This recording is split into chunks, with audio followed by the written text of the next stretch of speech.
should give us our link on YouTube. This is way bigger. That's the large. What? She said, "You want the large one?" It's at $2 million. I was like, "Yeah, sure, why not?"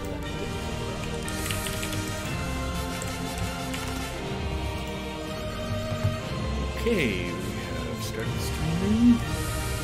But how do we Yeah, you're good. Don't touch anything at all, because that's all. That's all thing.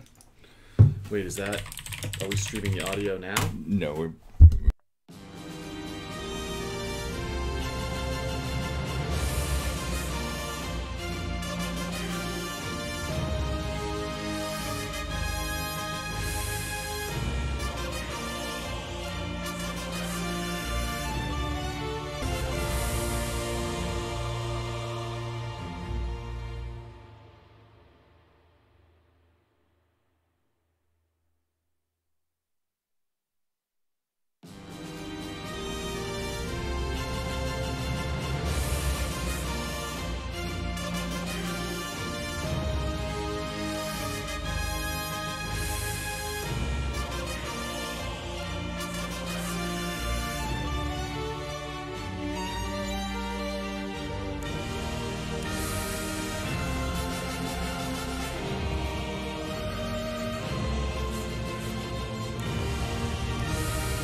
Yeah, that's what I was trying to figure.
episode of All Wings Considered is brought to you by Prefabs.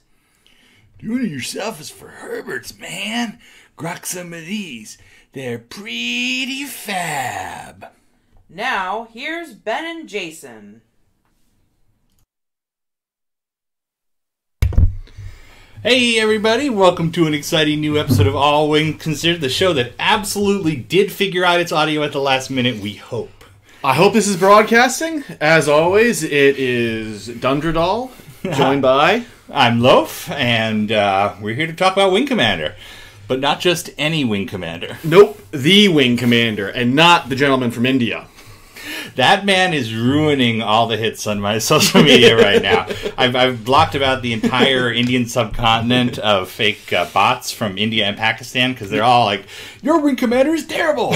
No, he's awesome. He killed your Wing Commander, and it's just thousands, and you can tell they're all fake because it's like Bob Johnson 487374, and then it's some threat in some other language. So, yes, that's been a problem. But no, we are here to talk about the Wing Commander movie. Slightly discombobulated because we rushed to get all this in at the last second. Yes, we have an audio where we're going to bring in the, spoiler one, and we're going to bring in the great Chris Reid to talk about a party we had 20 years ago. That's what you do. That's what you do when you get old, right? So, hi everybody. Obviously, this is the 20th anniversary of the Wing Commander movie, and if anything can make you feel old, it's the news that the Wing Commander movie, which to me feels like yesterday, is now 20 years old, and I'm apparently no longer in high school. Yeah, we are not in high school anymore. That's a good thing. It's good. So this is a special episode. We're going to celebrate the Wing Commander movie. We're going to show you some cool media relating to the Wing Commander movie, and then we're going to watch the movie itself. So if you have a copy at home, dig it out. Probably in about an hour or so, maybe a little bit less. Give or take. You never know with our show. We have no schedule except on or about 7 p.m. on Thursdays. So we will be having a group watch. You can join via voice chat on Discord, and we'll also be able to take your questions via YouTube chat. Yes, I'll be watching actively. But before then, we have all the regular nonsense and some additional special nonsense. Topical nonsense. Prefab for you. Prefab We use nonsense. prefabs in our daily lives. That's right. So. You should use them too. Prefabs. Whatever they are, we like them. So since we have kind of a tenuous grasp from reality, we're going to jump ahead. We're going to jump ahead from Afterburner Slideshow. We'll come back to the news of the week in just a moment. Yes. But we're going to cut ahead and talk to your friend of mine, Chris Reid. Chris and I started WCNews.com back in 1998, and I think we were both sophomores or juniors in high school at the time, and we covered the release of Secret Ops and the Wing Commander movie, and we have had so many chances over the years to nerd out and just do ridiculous Wing Commander things, and one of the first time we ever met was at the Austin premiere of the Wing Commander movie, and we were both terrified high school students at the time. At the time you didn't meet people from the internet. They were going to murder you. They're still going to murder you, but we're okay with it now. Yeah, the internet was much different back then. The idea of putting your address out there was, how dare you let thousands of random people know where you live. Where today it's, here are 10,000 pictures of my new doily. So I'm going to jump to something I did not have time to come up with a clever name for, which just says Chris Reid Slideshow. No, that is the clever name for it. It's the Chris Reid Slideshow. Okay, let's hope Ben Fred... Sure, it'll work. I'm sure it'll work too. Turn on my space helmet first. That's right, let's hope so. Hey everybody, can you all hear me out there? Not a good sign at first. Chris? I hear you. Okay, that's who I meant, yes. We are the universe. Chris, you are live. You can't see me, but maybe you can see Jason. I can see you on a different screen than that. Here, hold on, ready? Let's okay. do this. Oh, nice. Now you have a live feed. You got the Alfred Hitchcock profile view of me. So how the hell are you? I'm doing good. A little tired, doing normal. But you're absolutely honored to be our very first you're our first call-in guest. Yeah. I know, yeah, it's amazing. It's amazing how much technical things and you have to go into making this work.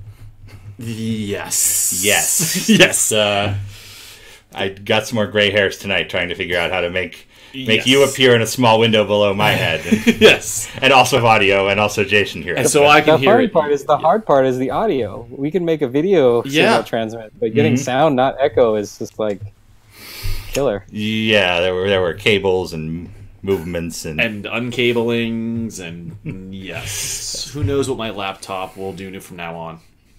so 20 years. You know, introduce yourself and Yeah. 20 years. What? I'm Chris Reid, and a lot of backstory you probably just heard from Loaf and Dunderdall talking. So we've actually been at this for more than 20 years. We started, I guess just the modern us getting together, doing Wing Commander stuff together on the web. We were in place by 1996 or so. Mm-hmm. So we worked together on other Wing Commander websites before the CIC. And so the story that I always have is that, I always thought we were late to the game, starting the CIC in 1998, after there were already hundreds of Wing Commander sites established out there. But I guess we outlived them all. That's true. Well, the reason there is so much blank space in the middle of our screen right now, despite the heroic efforts we all went through to get Chris's video, is because we have a little slideshow we've prepared of our trip to the Wing Commander movie premiere in 1999. You want to start off this story? And yeah, well, it's a, so much of it is a blur because it was, not that I don't remember it, it's surreal thinking about how, in 1998, 1999, people were reaching out to us because of the CIC and the stuff we were doing. And, we got word that we would be allowed to go to the premiere. So hopped on an airplane as fast as we could and got together, and it was magical. It was dazzling. When you look at Reid Loaf's note on the CIC from a couple of days ago talking about our memories, it's that's like once in a lifetime type of stuff, and so it's still pretty burned in my brain, and it just doesn't seem real. Yeah, it was something. I mean, obviously there are more exciting movies, there are more exciting events in our lives since then, but that was a big one at the time. It was your nerd prom. Yeah, it was nerd prom, and in fact, that is a very good lead into the first slide we have here. That's why you pay me the big bucks. Which is, this is 17, 18-year-old Ben and Chris, my brother, our famous scientist friend, Clyde. Clyde Burrows was with you? Get out of here. Dan from a site called Dan's Wing Commander Movie Site, and like true obnoxious nerds, we are in front of a limo. And that is not because we are crazy rich people who are idiots. It's because we told them we were going to we had a friend there. I guess Dan had a friend there who was got a ticket to the movie, and he was like, "Oh, my dad owns a limo company. Let's do this in style." So we arrived at the Wing Commander movie premiere in a white stretch limo, which was exactly as weird as it looks there. Nice Lincoln Town car. Yeah, there's a funny story. Dan Finkelstein, like, we hooked up together via the Wing Commander movie in 1999. Fast forward 19 years, and I happened to be part of a Facebook group with him, just randomly conversing. I don't even know if he realizes I'm the same Chris Reid. But it's definitely Dan Finkelstein. Yes. I still talk to him occasionally. He's a good guy. Not as crazy a Wing Commander guy as we are, but who is? We are. Yes, we are. We are. Hey, I know that guy. Give me just a moment. I'm. Sure. Yeah, I had a slideshow error, as anyone who was watching us go through. I don't know. This is too many spinning. slides. Yeah. What does this mean? There we go. Okay, so Wing Commander movie premiered in Los Angeles at the end of February, and then in Austin on March 11th, 1999. It was the unofficial start to South by Southwest, which is the one time you really don't want to be in Austin, but we were young and didn't know that then. And in fact, I don't think it was anywhere near as obnoxious back then. It was more just about film instead of everyone Music trying to and out-innovate one another. But the president of Origin, Neil Young, the Heart of Gold guy, he offered us free tickets to the premiere, and obviously we went. So I'm going to go through some of these slides now. Want to just reload that one for me? What's that? The video. Oh, we're another small video problem. We're learning things here. It got mad at the slideshow fix. Oh, it didn't like the slideshow fix. Okay. No, everything was okay. Just that paused on us. All right, there we go. All right. This is just us at dinner before the premiere. We went to a barbecue restaurant that was owned by the lady who played Gabrielle and Xena. All I remember is that there were pictures of her everywhere. Is that your brother? That is my brother. My brother, no, that's Clyde, the famous scientist. I'm sorry, is that Dr. Burroughs, yes. Before he was Dr. Burroughs? Yes, that was T.H. Okay. Dr. Burroughs. Gotcha. Here's us in a limo looking truly ridiculous. Yep. I can tell that was a Chris Reid picture. And here's the good stuff. This is the marquee at the Paramount Theater on Congress. When Commander premieres at Thursday at 8. So what do you remember? I don't know if anybody else got this photo. Like, I took this picture with my old film camera back in 1999, and it might be the only photo that exists of this particular historic, marquee. Yeah. Probably. In fact, we're going to see there's another picture in this group that has made the rounds over the years. We'll get there. Hey, here's me and Captain Johnny, who is actually one of the folks watching this right now. That's you, Johnny. He was a designer on Secret Ops at Prophecy and so on, and we were, in awe. Oh my God, a game developer, somebody who actually worked on Wing Commander. I look like I'm about 40 there, but I'm 17, and I am absolutely terrified in that picture. Yep. There's Johnny and Chris. Oh, got one of these. Oh. So this one is actually not the same Captain Johnny shirt, but this was Billy Joe Kane's shirt, and I bought it because of this photograph where it just kind of it was burned in my mind. I'm like, wow, a freaking tie-dye vampire Wing Commander shirt. And I saw it on Captain Johnny's back that day, and I thought about it for 20 years. I bought Billy Joe Kane's shirt last year. You had tie-dye shirts? That was the team shirt on Prophecy. I know, but for prefabs. They're fantastic. That would have been a great piece for prefabs. That does go with the prefabs, and that's why we did it. Yes, right. I think it does say Dev Team at the bottom. Johnny asked in chat if it... Yeah. Dev Team at the bottom. And I remember in the lobby they had all these props and things from the movie set up. All the stuff that would eventually go on to decorate the digital Anvil office.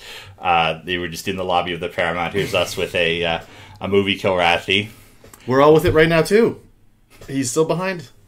That's true. That's actually the consumer version in back of us. They made and marketed actual Wing Commander masks to go with the movie for some reason.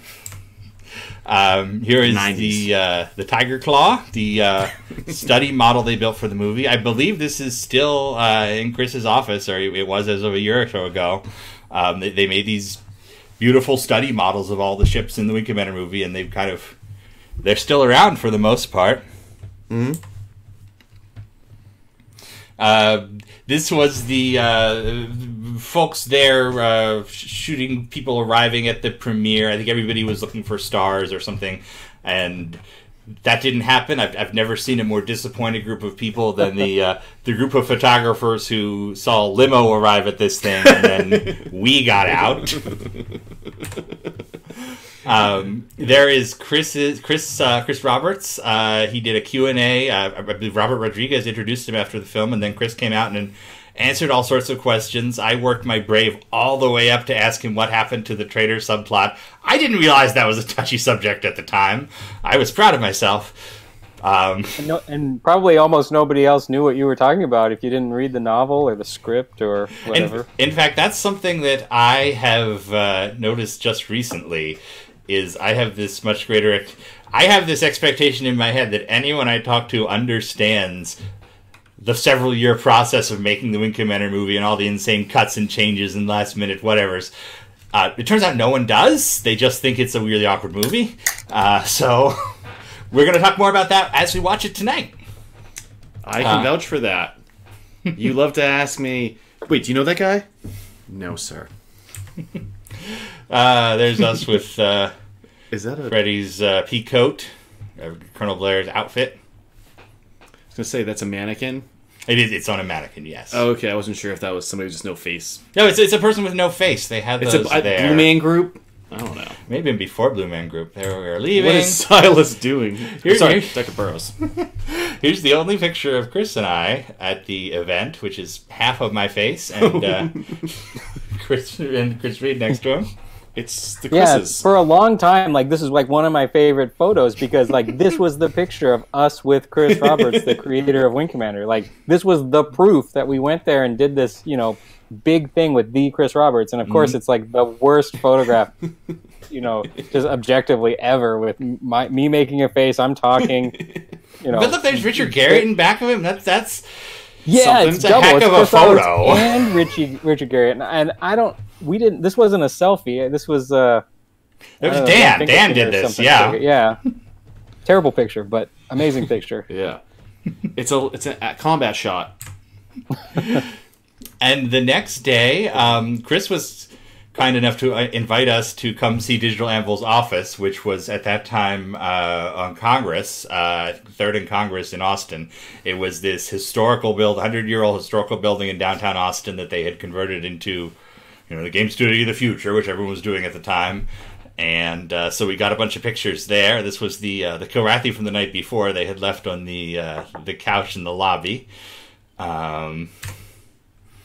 And his Dorchok Kilrathi laser was just in the pile of magazines. We thought this was thrilling as teenagers. This is a dream. Yeah. And we snuck this photo of freelancer concept art of the walls, which I don't think any of those ended up in the final game. This was really early for freelancer. Digital Anvil was the company Chris Roberts started just after Origin, and they were doing several different games that were going to be published from Microsoft. Starlancer is the one everybody knows. That was on its way out at that time. But there was also Conquest Frontier Wars, which was a real-time strategy set in space. That's actually available on GOG now. I'm trying to think what else. There was a car game by Tony Zurovec that did not get finished.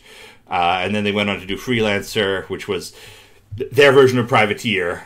And a game called Brute Force for the original Xbox shortly after that. But they'd moved to a different office by then. Really liked Brute Force. I'm probably the only one. It was not a terrible game. That's high praise. I don't think I ever played Brute Force, but that was an endorsement. It was a very low-budget Halo clone. Okay. And it had, like, 4-player co-op, so I bought, like, 4 copies in a bargain bin for, like, $5 each. Nobody ever played it with me. Still original packing. That was Chris's collection of Wing Commander games. Shh, that's nothing. That's the director's chair from the Wing Commander movie. Yeah. He still got him. I'm surprised how readily available those were. Right there. He did not move off screen for what, a second? That was not planned. I didn't know he'd have okay. I remember. Always at my fingertips, so. You never knew who wants to play. Had invited me, I think, a year or so later to come out and see Freelancer just before it was released. And I just remember they were all big on Brute Force at the time. They had all the Xbox dev units. They had like a big plaster. You know, you sometimes see like a big Halo man or a Fallout guy at a store. They had a Brute Force one. I wonder what became of that. So here's a crate that had Blair's armor in it, his marine armor, and there's the Diligent Study model, which again I think Chris still has to this day. And here's the exterior. These are roughly in order, but not entirely. There's the exterior of Digital Anvil, and if you know Austin, that's right downtown. I think it's a travel agency or something now, or it was last time I was there. There's us in front of a sign that says CIC Finance. Crafty. We look insanely young. Yeah, you do. And I learned about Chris McCubbin, who wrote the Wing Commander Confederation Handbook, was kind enough to invite us out to dinner the next day. We met him at the premiere. He had written what is essentially the manual for the movie. It's similar to Claw Marks or Voices of War, but it's all stuff from the movie. And HarperCollins published that, and he invited us to dinner. And again, we were awestruck. Here's the guy who wrote all these manuals. I remember feeling very awkward. Like, he was super nice, and it was totally just a normal dinner, but I just remember just being freaked out. Like, what do I say to not sound like a total weirdo? And yeah, he was just a total geek. He wanted to talk about board games and sci-fi stuff. It was great fun. Here's us at Digital Anvil. That's the maquette of the Kirathi war god Sivar to the left of the screen, and then the painting above us is the giant painting they created to do the intro to the movie. The camera pans over it, and there's all sorts of effects layers. It glows gold, and you never see the whole thing, but it was right there in the lobby, and it's one of the coolest looking things in the movie. Yeah, beautiful. And in fact, just last year, we were lucky enough or 2 years ago, time really flies these days, a friend of mine was able to help us get high-res photographs of the whole thing, which we stitch together, and you can get like a 60,000 pixel wide version of this map now online at WCNews.com. Yeah, up until that point, that's another thing where, I took a crappy photo in 1999, and then that was like the reference image for, 17 years until we got some decent quality ones. And in fact, this is another one that has been the kind of reference photo. You've probably heard online the kind of ridiculous slogan, "Space will never be the same." That was not the final tagline for the movie. The final tagline was actually worse. It was about it being Top Gun meets Starship Troopers or something. Or, no, At the Edge of the Galaxy, something like that. But this picture here was the theatrical poster that they'd come up with a Digital Anvil, and they showed Fox, and they said, "Hey, this is cool," and it's a great poster. The title looks amazing. There's this visage of a Kilrathi without seeing it in back of the ships. It's just a really classy looking poster. So of course it didn't get used. They gave us instead. I wonder if I still have this here. No, I don't. But they gave us instead Freddie Prinze Jr. and wasn't it in there? No, I'd taken it off. So it's just there. WCM. But the ridiculous thing about this the poster switch is if you have a Wing Commander movie poster on you, here's the DVD. Yeah, so you want me to hold that up? Yeah, you can hold that up. Look at Freddie Prinze Jr.'s ear. Once you see that, you can't unsee it. It's kind of like the focal point of your vision for some reason. Yeah, he does have a very pronounced ear. Mm-hmm. It almost looks photoshopped on. In case the kids didn't see the first time. Anyway, as was often the case, the actual artist at Digital Anvil had a much better version they wanted to do, and I think it ended up getting used as the DVD cover art in Spain and Italy, maybe, where I guess they don't care so much about Freddie Prinze Jr.'s face.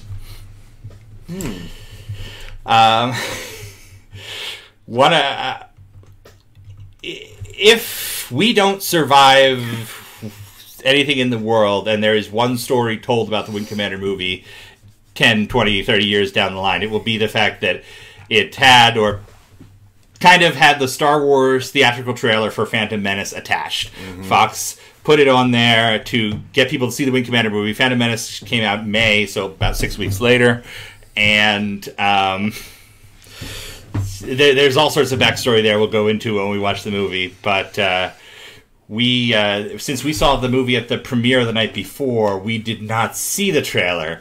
So the next morning, when we were at Digital Anvil, Eric Peterson, who was the president of production or some similar title, he gave us a tour, and he showed us the Star Wars movie on their in-house movie theater, which was really exciting.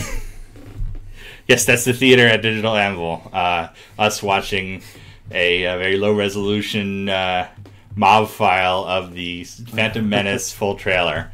I remember my brother, Silas, or Clyde Burrows, he that was why he was there. He was very excited about the Star Wars trailer.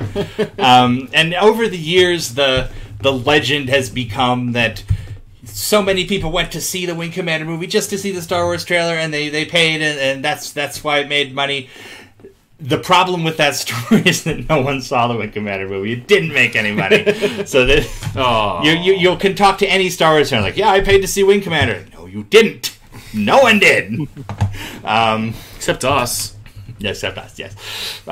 So unfortunately it did not impact the bottom line overly much, but it was pretty cool to be even briefly associated with Star Wars. It's hard to explain how exciting Star Wars was at the time, just for everybody. You know, imagine not knowing what the Phantom Menace is going to be and thinking it's going to be the movie that comes after Return of the Jedi 20 years later, and we all thought the world was going to change. Kind of did.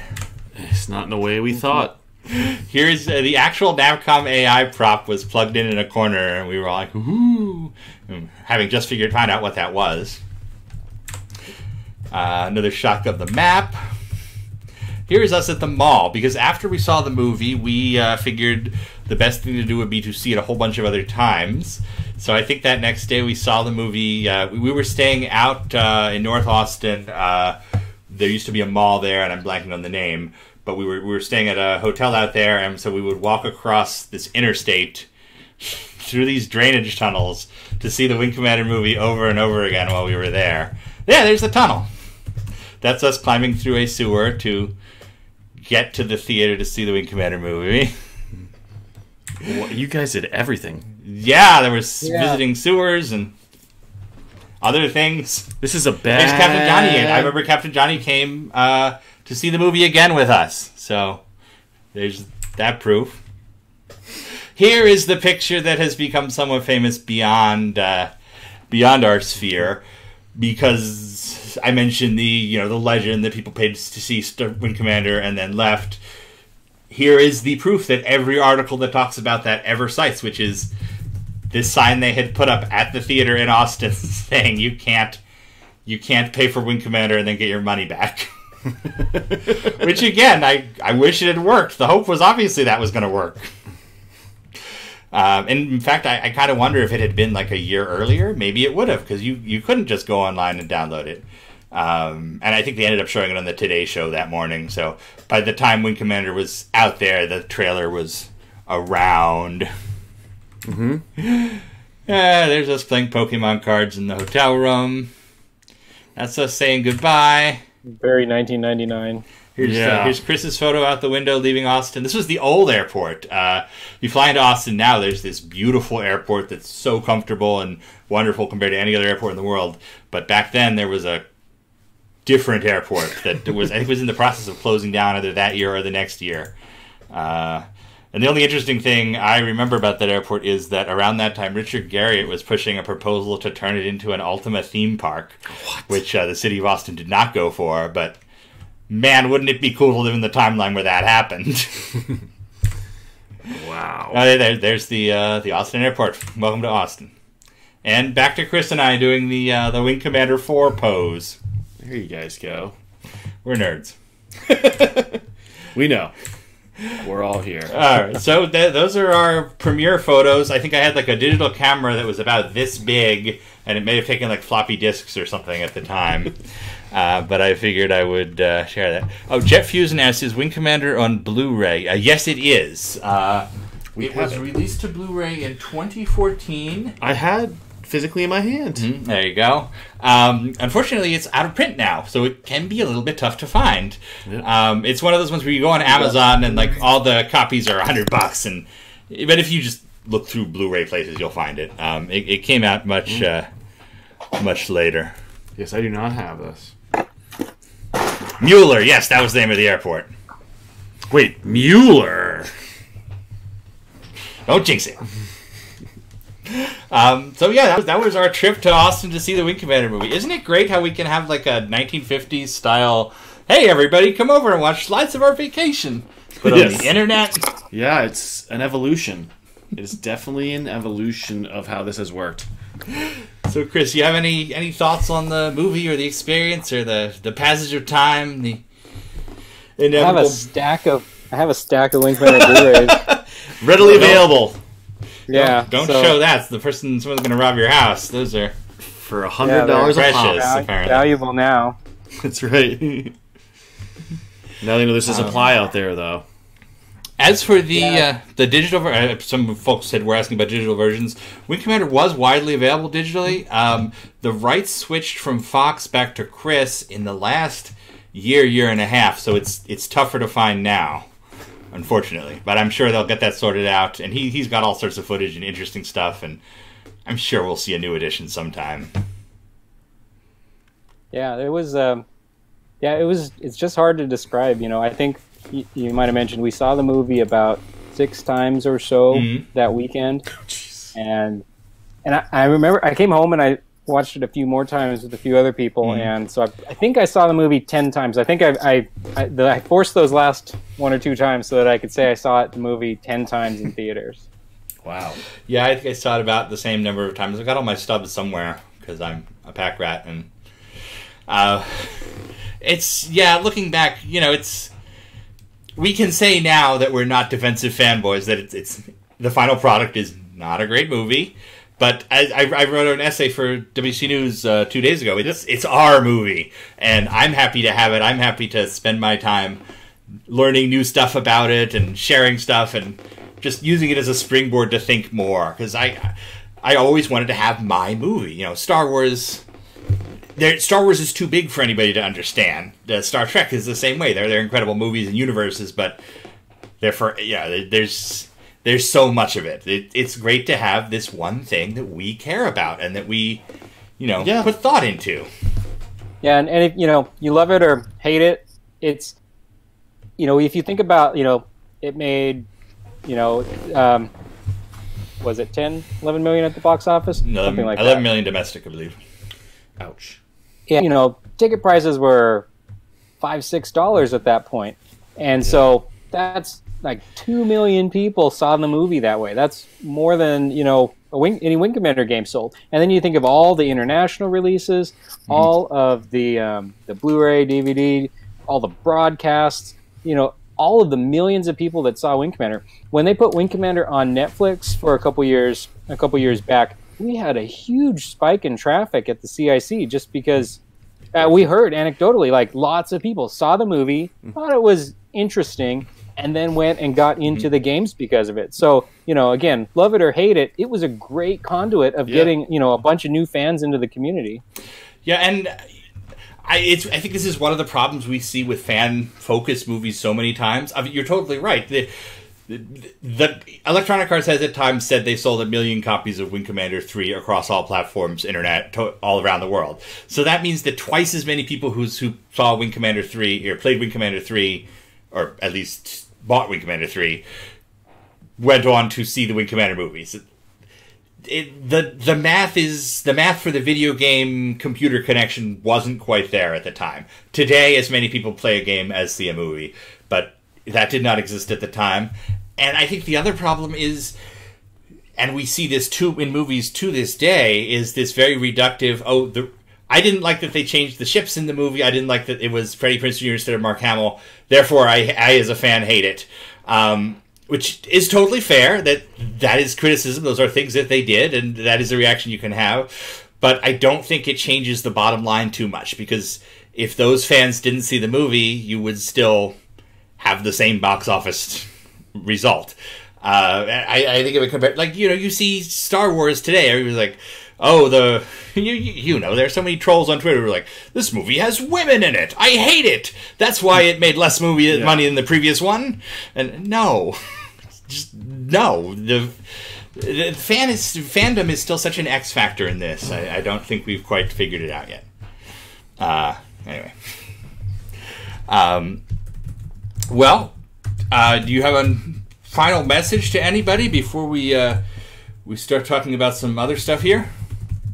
Not really. It's just, if you didn't go see Loaf's, essay about the Wing Commander movie 2 days ago at WCNews.com, go check it out. It's a great, reflection on, how I think he and we all kind of feel about it. And, you know, it doesn't have to be a great movie. It's just kind of, like you said, it was our movie and meant a lot in that way. So looking forward to our watch through here in an hour or so.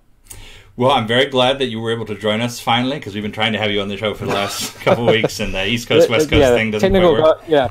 I tried to mute my audio here. I hit a button, and it caused my whole computer to freeze. Oh. And then meanwhile, you know, my laptop battery usually lasts about 3 hours. But for whatever reason, it's burning through about 3% of battery per minute right now. So my wife had to come through quietly in the background and plug a power cable in. So, yeah, the technical difficulties are real, but we made it work.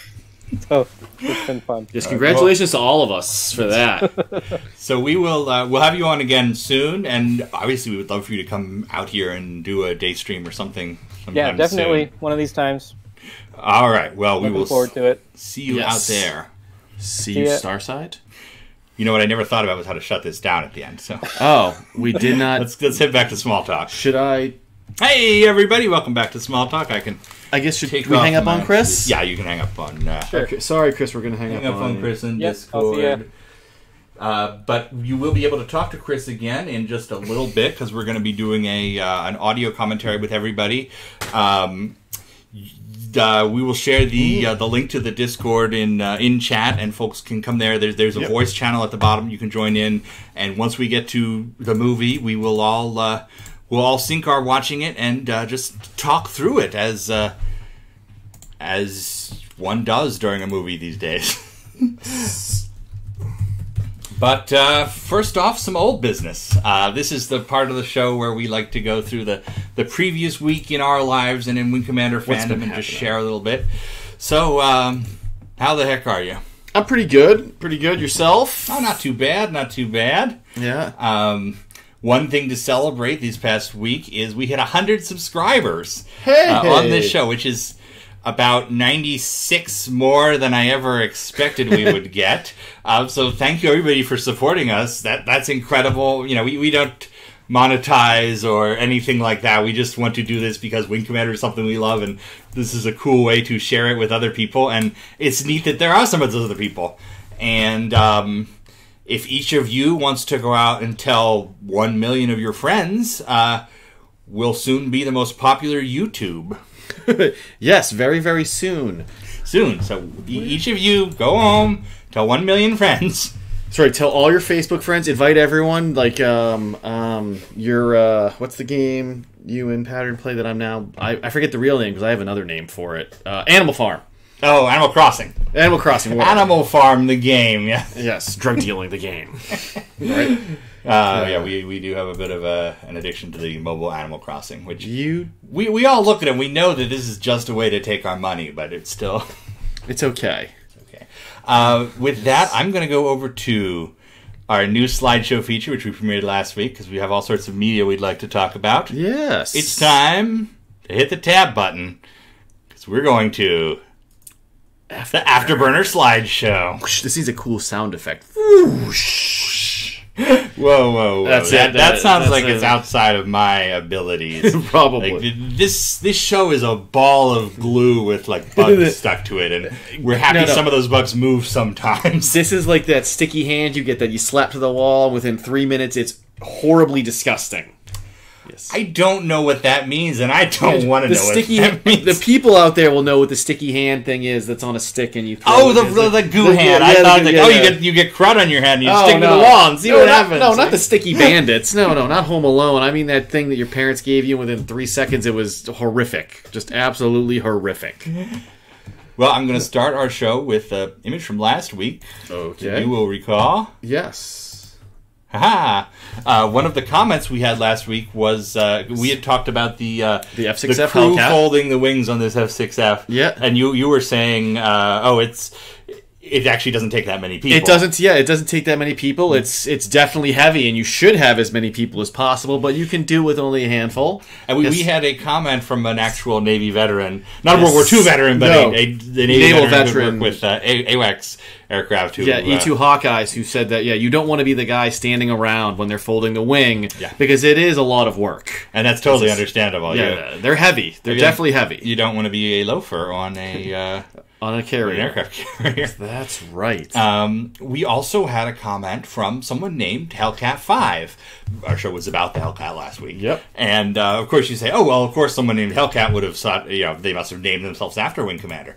And they linked us to a story which indicates that it's actually the opposite. Yes.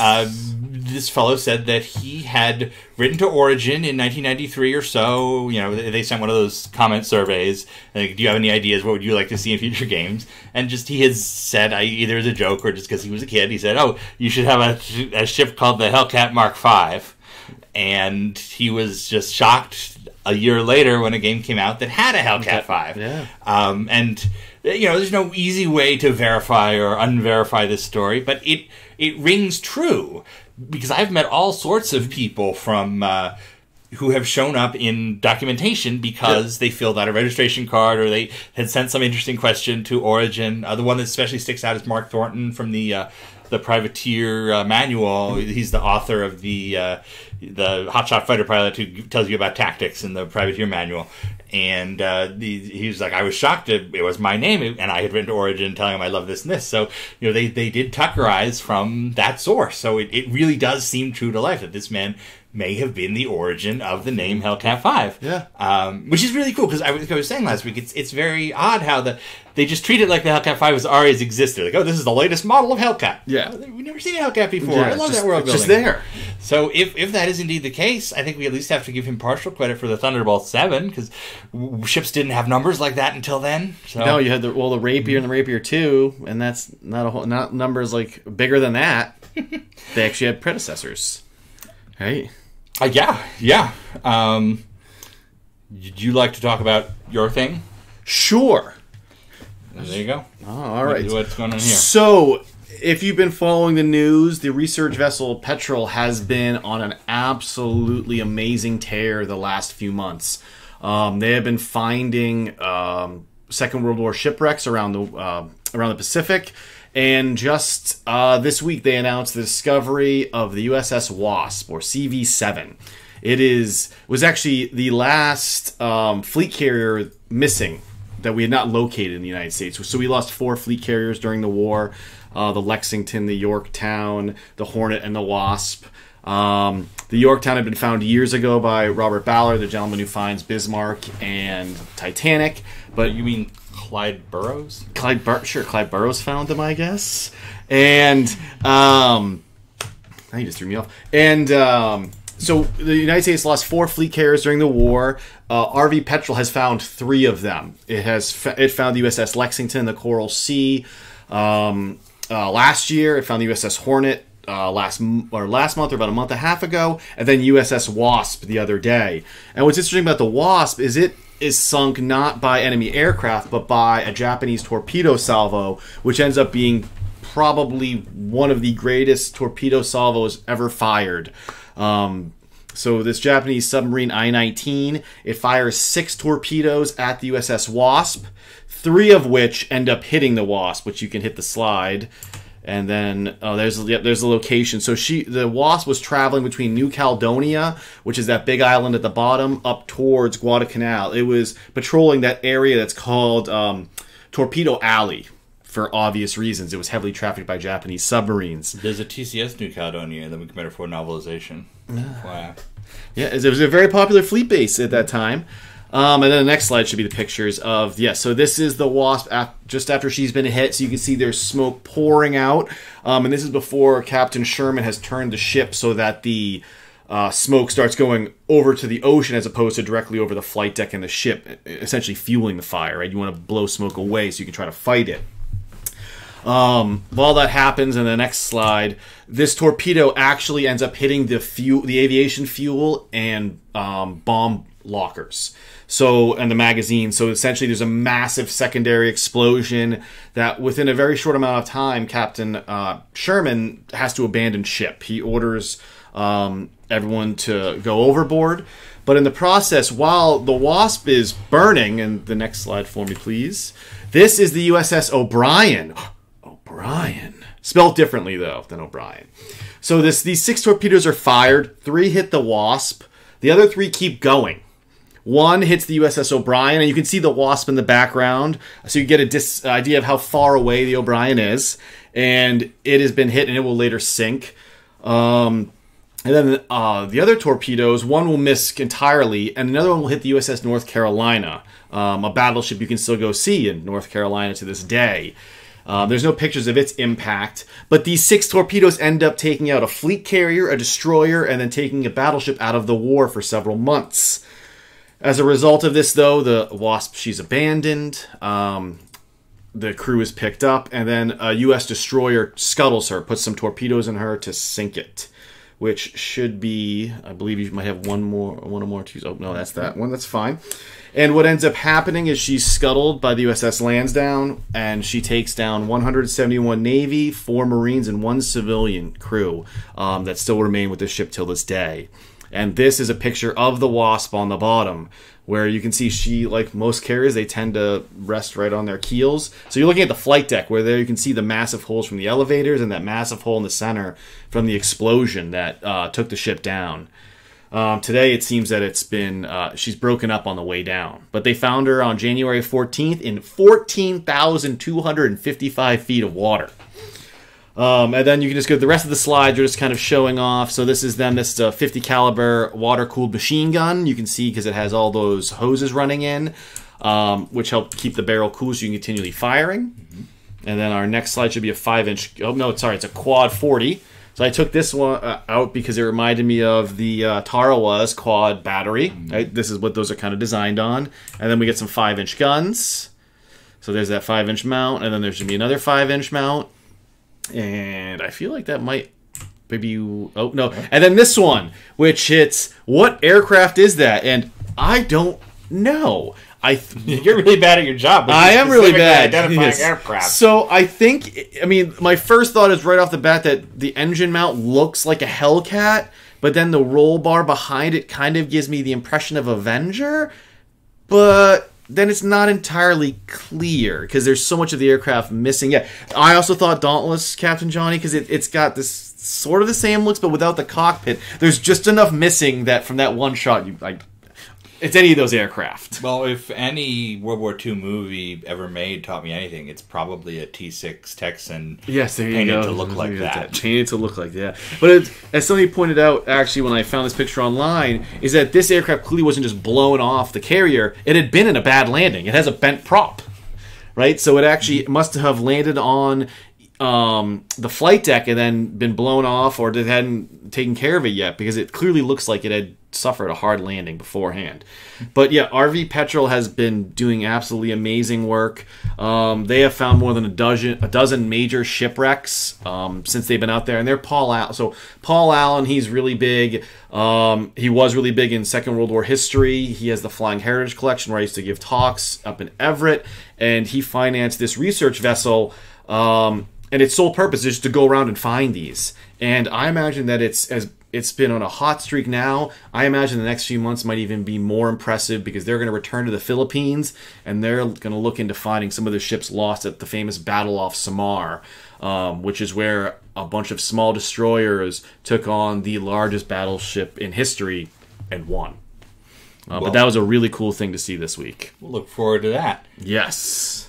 Well, next up, I would like to share a couple of my my odd Wing Commander discoveries from just a week of surfing on the web. You know, the things that were not about the Indian Wing Commander. Yeah, yep. With his awesome mustache. First off, I've got two pieces of fan art that I happened across on DeviantArt when I was lurking around. These are both folks who took some of Klavz's freely available models and just made something really cool with them. I thought I'd share here. This first one is cool. Called Asteroid Pursuit, and it's by Digital Origami 1 with a Morning Star chasing down a Kirkath in an asteroid field. That is very cool. Yeah, I really like that. Yeah. And next up, number 2. This is called, it's just Wing Commander by TKD Robert, and it's Morning Stars and a carrier. But you know, you can see he's taking the same models, but it has a totally different aesthetic. Yeah. So fan art is cool and good. It's like it's a borderline, almost like hand drawn cartoonish, but not quite. It has a nice pop to it. Second thing I did is you've seen our little intros where we have a funny ad for a funny ad for a sponsorship. Prefabs. Prefabs are great for building your home, your sheds, your garages. Buy prefab. So every week I go into Privateer and I figure out, okay, what's this commodity and because they always have a little rotating thing that I rip from the game. I'm like, okay, what does this one look like in space? And the other night I figured I'm just going to go through and I'm going to do them all so I don't have to remember how to do this ever again.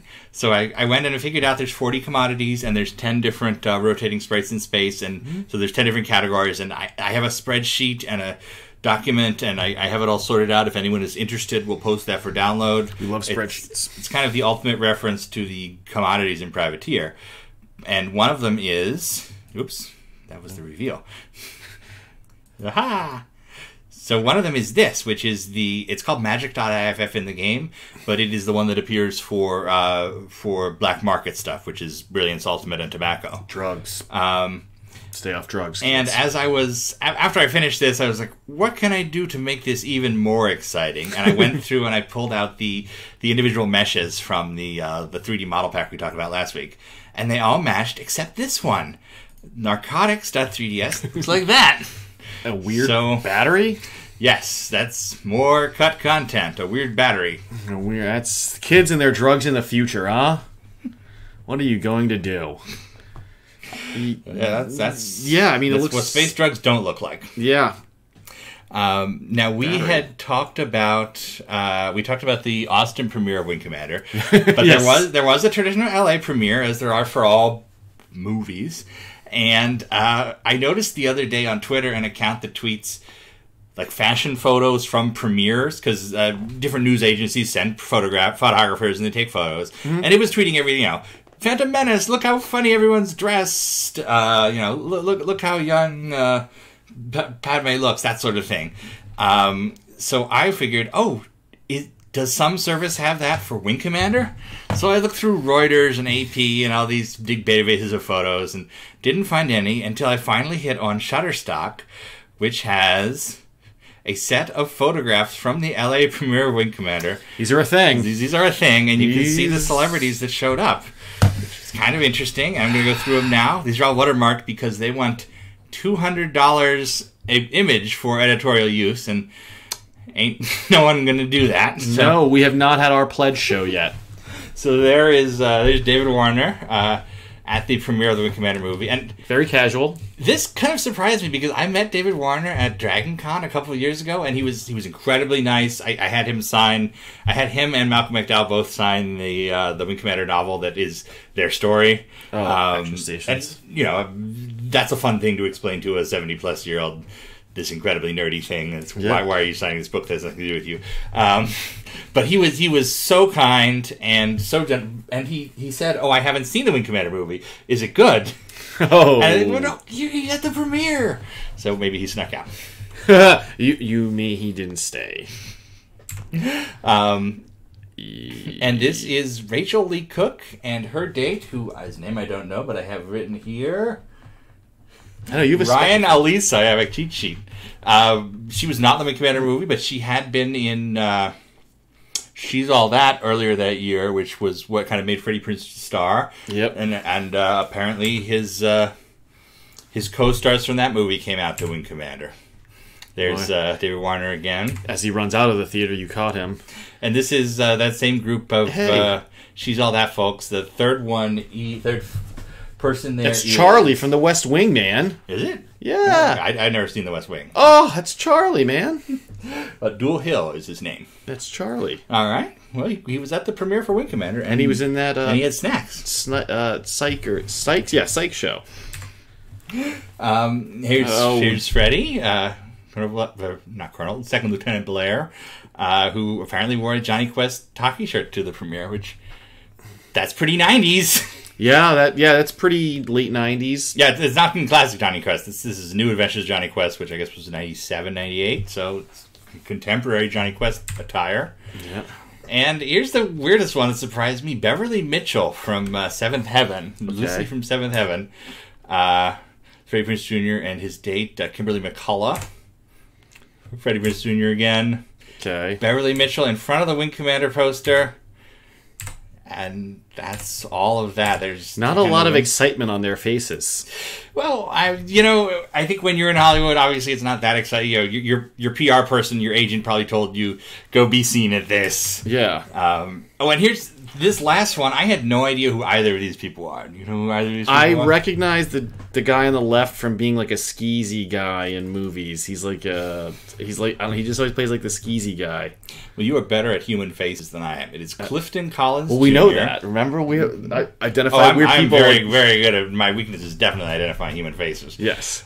Clifton Collins Jr., who seems to have continued on as a kind of background player. And the lady is Amanda Tosh, who has a bunch of credits, but it's all for things like Woman Number 7 and Brunette. So, but she's blonde. So this did not, well, things change. Yeah. So this did not get her the exposure she wanted. But that is the... he's kind of a Steve Buscemi wannabe, except he's skeezier.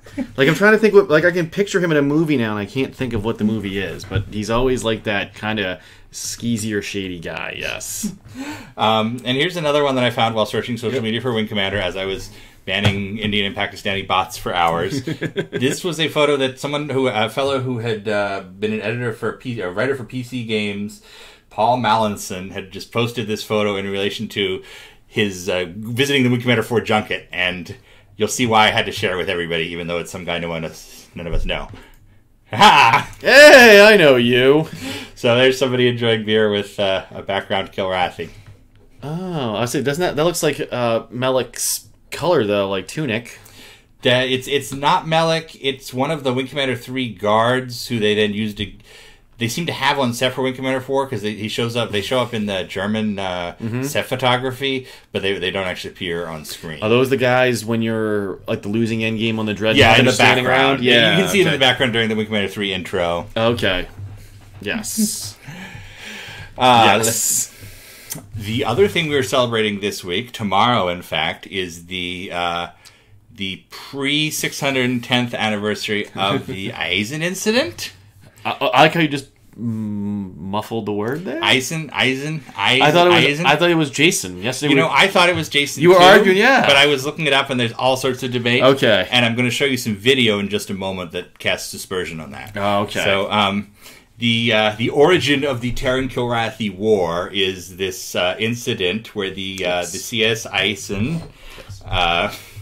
The CS Ison encountered the Kilrathi destroyer Rathtak, and it was the first official encounter with the Kilrathi.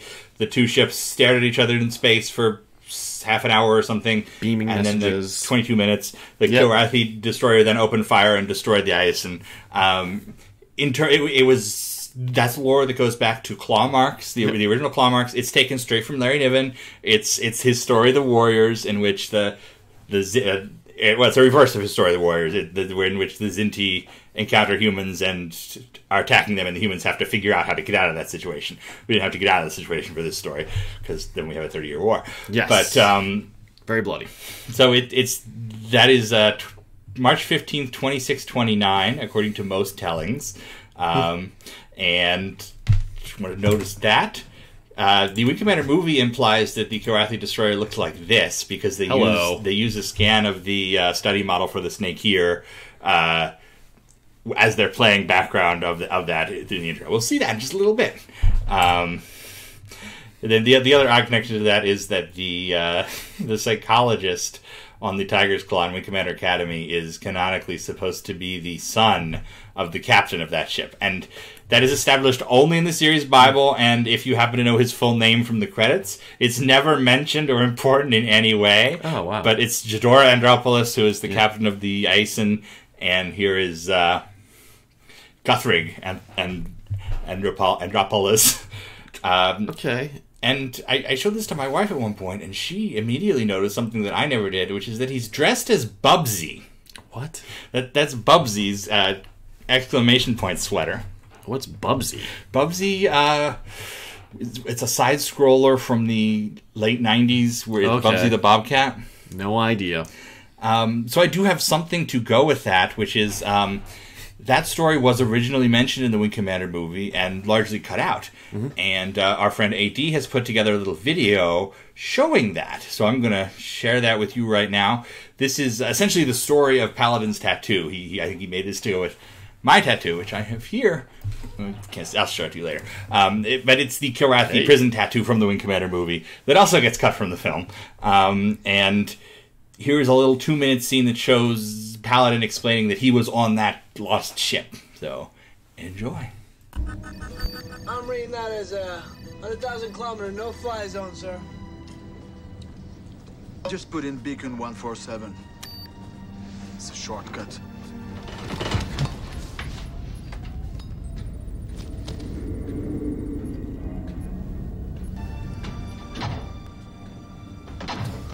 I come.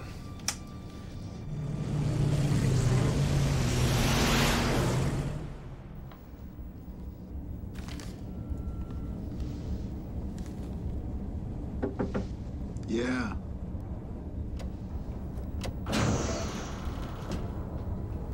We're holding steady on the beacon. Marshall has a helm. These must be antiques.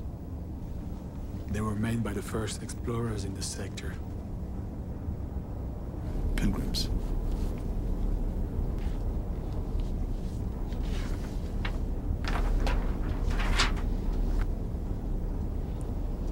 I couldn't help noticing the tattoo you have on your neck. About the pilgrim cross you hide under your vest. It's okay.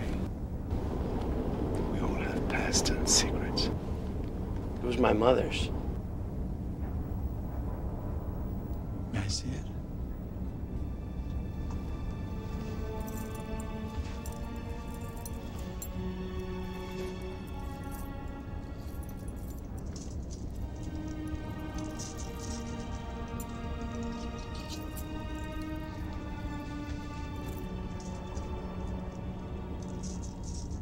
There was a time long ago when people looked up to the pilgrims. The stars were their destiny.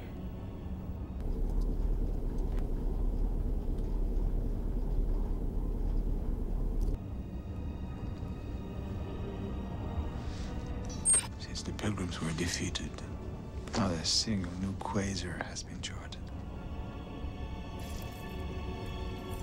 Increasing thrust to 90%. Stupid. Main engine now at 90%.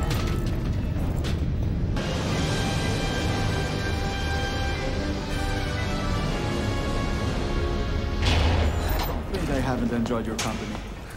Yeah, we won't, sir. Captain, what about the tattoo? You know what it is? It's a Kilrathi marker. You were a prisoner of war. That's right. I was on the Ison when they took her. The Ison? That was the first ship to ever have contact with the Kilrathi. Yeah, there weren't any survivors of the Ison. Well, I guess not. So why don't you have it removed? Helps me not to forget Not to forget what? why I fight. Good luck. Hey! What do the Kilrathi look like? Ugly! I knew they were ugly. Thanks.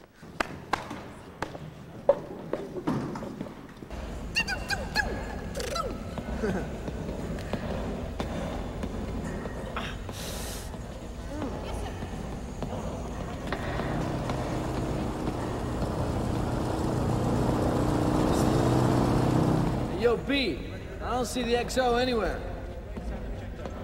Oh, whoa, whoa, whoa, whoa, whoa, whoa. You know what I do see? Blonde. Hey, how you doing?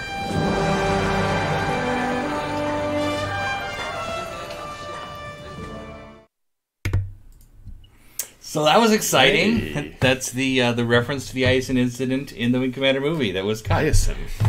Ison, yeah. Ison. I guess so. Ison. Yeah, I was wrong about Jason. I guess I was wrong on a Wing Commander. I may not be actual Greek. I mean, I think we have a And I'm assuming here, I see Georgios Drakopoulos in our chat. Yeah. I am assuming that you are Greek and perhaps can school us ignorant Americans on how to pronounce these things. He's probably from Chicago. Well, that's what you do when you assume. You make an Yep, ass out of that two is you and me. yeah. That's right. We've all seen the Bad News Bears. That's right. Johnny mentioned he never understood the hidden dagger in the Pilgrim Cross, other than making merchandising very hard. The Switchblade, not so much fun. Illegal in most states. The reason for the dagger in the cross is, and we're going to talk about this a little bit later when we see it happen.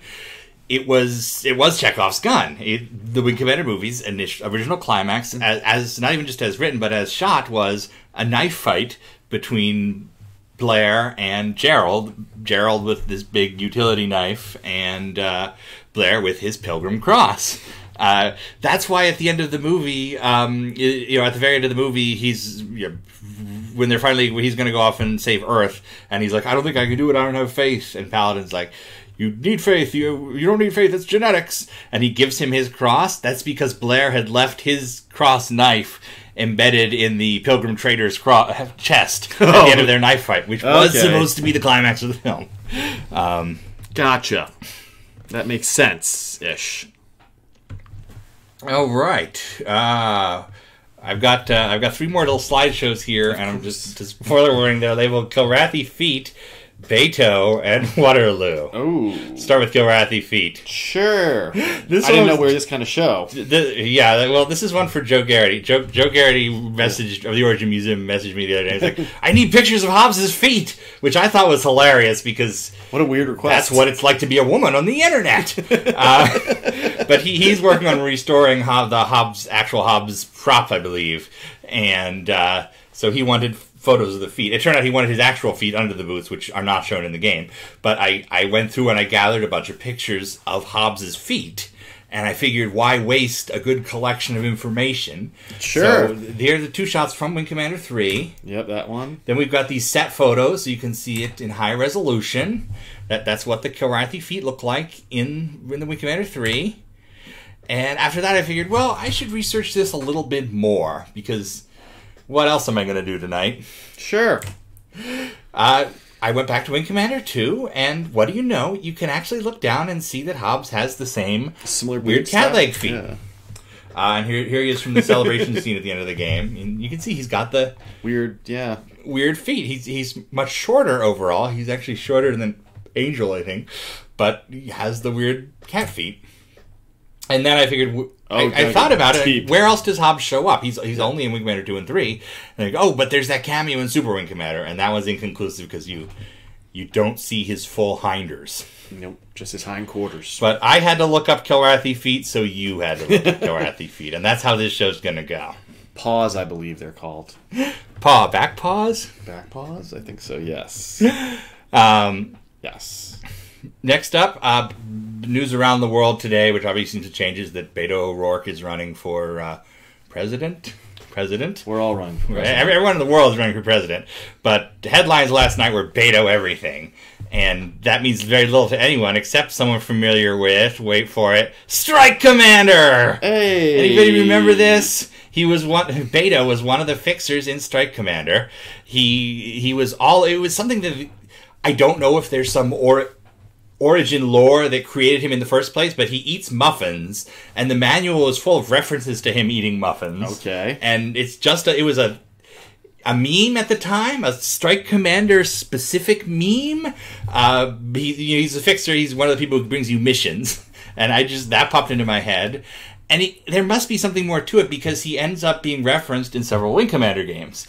Privateer, one of the NPC missions, basically the NPC missions that you take from the mission computer in Privateer or the guilds, it's like a plug-in. It's X company wants you to X type of mission at nav point Y, that sort of thing. And one of the companies is Beto's Foodstuffs Unlimited, which, again, is the muffins. Yeah. Maybe he's someone who famously ate muffins. Maybe or they're just referring to Strike Commander. I don't know. Some muffin shop they went to, and there was a guy who just always eating muffins named Beto. And the other one is that we have a Beto sector in Wing Commander Armada, which is it's the Confed starting point for one of the higher sectors in the campaign mode.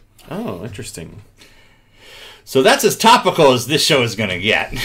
Hey, what are you talking about? We were topical. It's the anniversary of the movie. We're already on topic. Yes.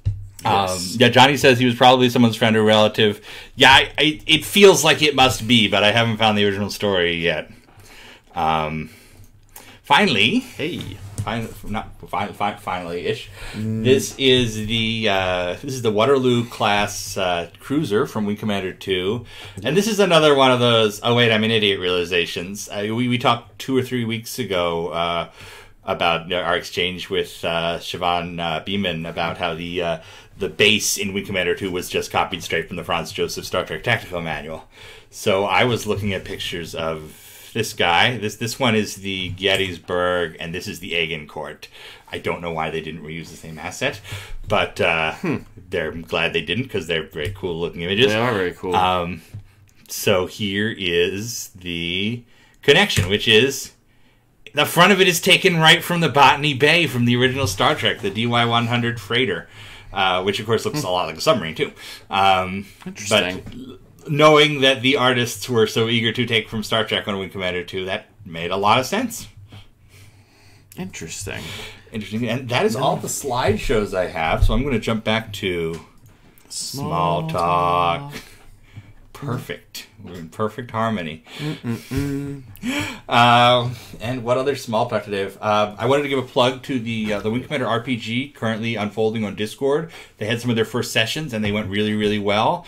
They have created, in addition to a fun and friendly environment, a poker bot, so you can reenact those scenes from Wing Commander 2, where everybody's around the table and in the barracks. And, yep, Hobbs clawing the table, ripping up your poor felt. And it was never the felt ruining that bugged me. It was the first scene with Hobbs where they're all playing poker and they're sitting around the table and Doomsday or somebody goes to Blair, "Have you met Colonel Raga?" And Blair's like, "What? One of the pilots who you couldn't mean?" And then Hobbs is like, "Yes." He was sitting in this 8-foot cat man sitting at the circular table. Surely that must have stood out before Doomsday mentioned something. Yeah. "Have you met my friend Lauren?" "No, haven't met her." "No, I mean this 8-foot tall Karathi." But Iceblade's Wing Commander RPG, they've got a whole fancy Discord set up. The links at WC News.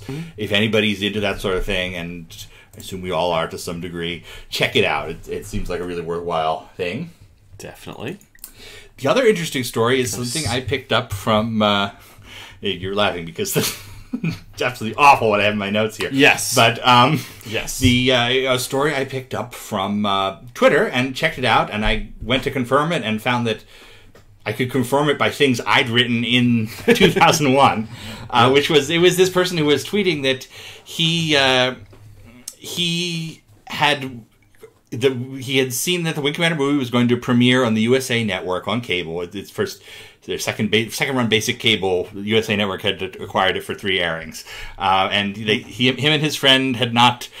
They were one of those people. Their parents were religious, so they didn't let them out to see stuff like that. And it just looked so exciting from the commercial.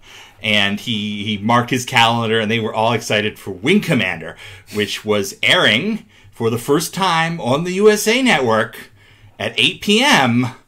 on September 11th, 2001. Ooh. And he said, they cut in for the disaster, and they never aired it that day or the next day. And he wondered if they'd ever aired it. He went on to say, I finally did see it, and it was awful, and a lot of people I read. Yeah. But he was wondering, did they ever actually air it? And so I wanted to go back and research this and figure it out, because they'd initially scheduled to air it on the 11th and the 12th, and indeed both airings were bumped for news coverage that they cut in for whatever news channel was the same company. It may have been CNN. I was trying to think, who owned USA? Probably maybe something like that. Is there CBS maybe? I don't know either. Yeah, I'm trying to think back. That was a long time ago. A lot has changed hands since then. Yes. So I looked it up, and they did finally air it the next month, October 14th, 2001. Huh. And that was the only time USA ever aired it. But interesting little connection. No, USA is Universal, isn't it? Maybe. I don't know. I feel like it's an odd one though, or something. I don't know. It's really not worth it. No, I don't even know. Does USA still even exist, or have they finally purged themselves or renamed themselves? No, they're still out there. I think.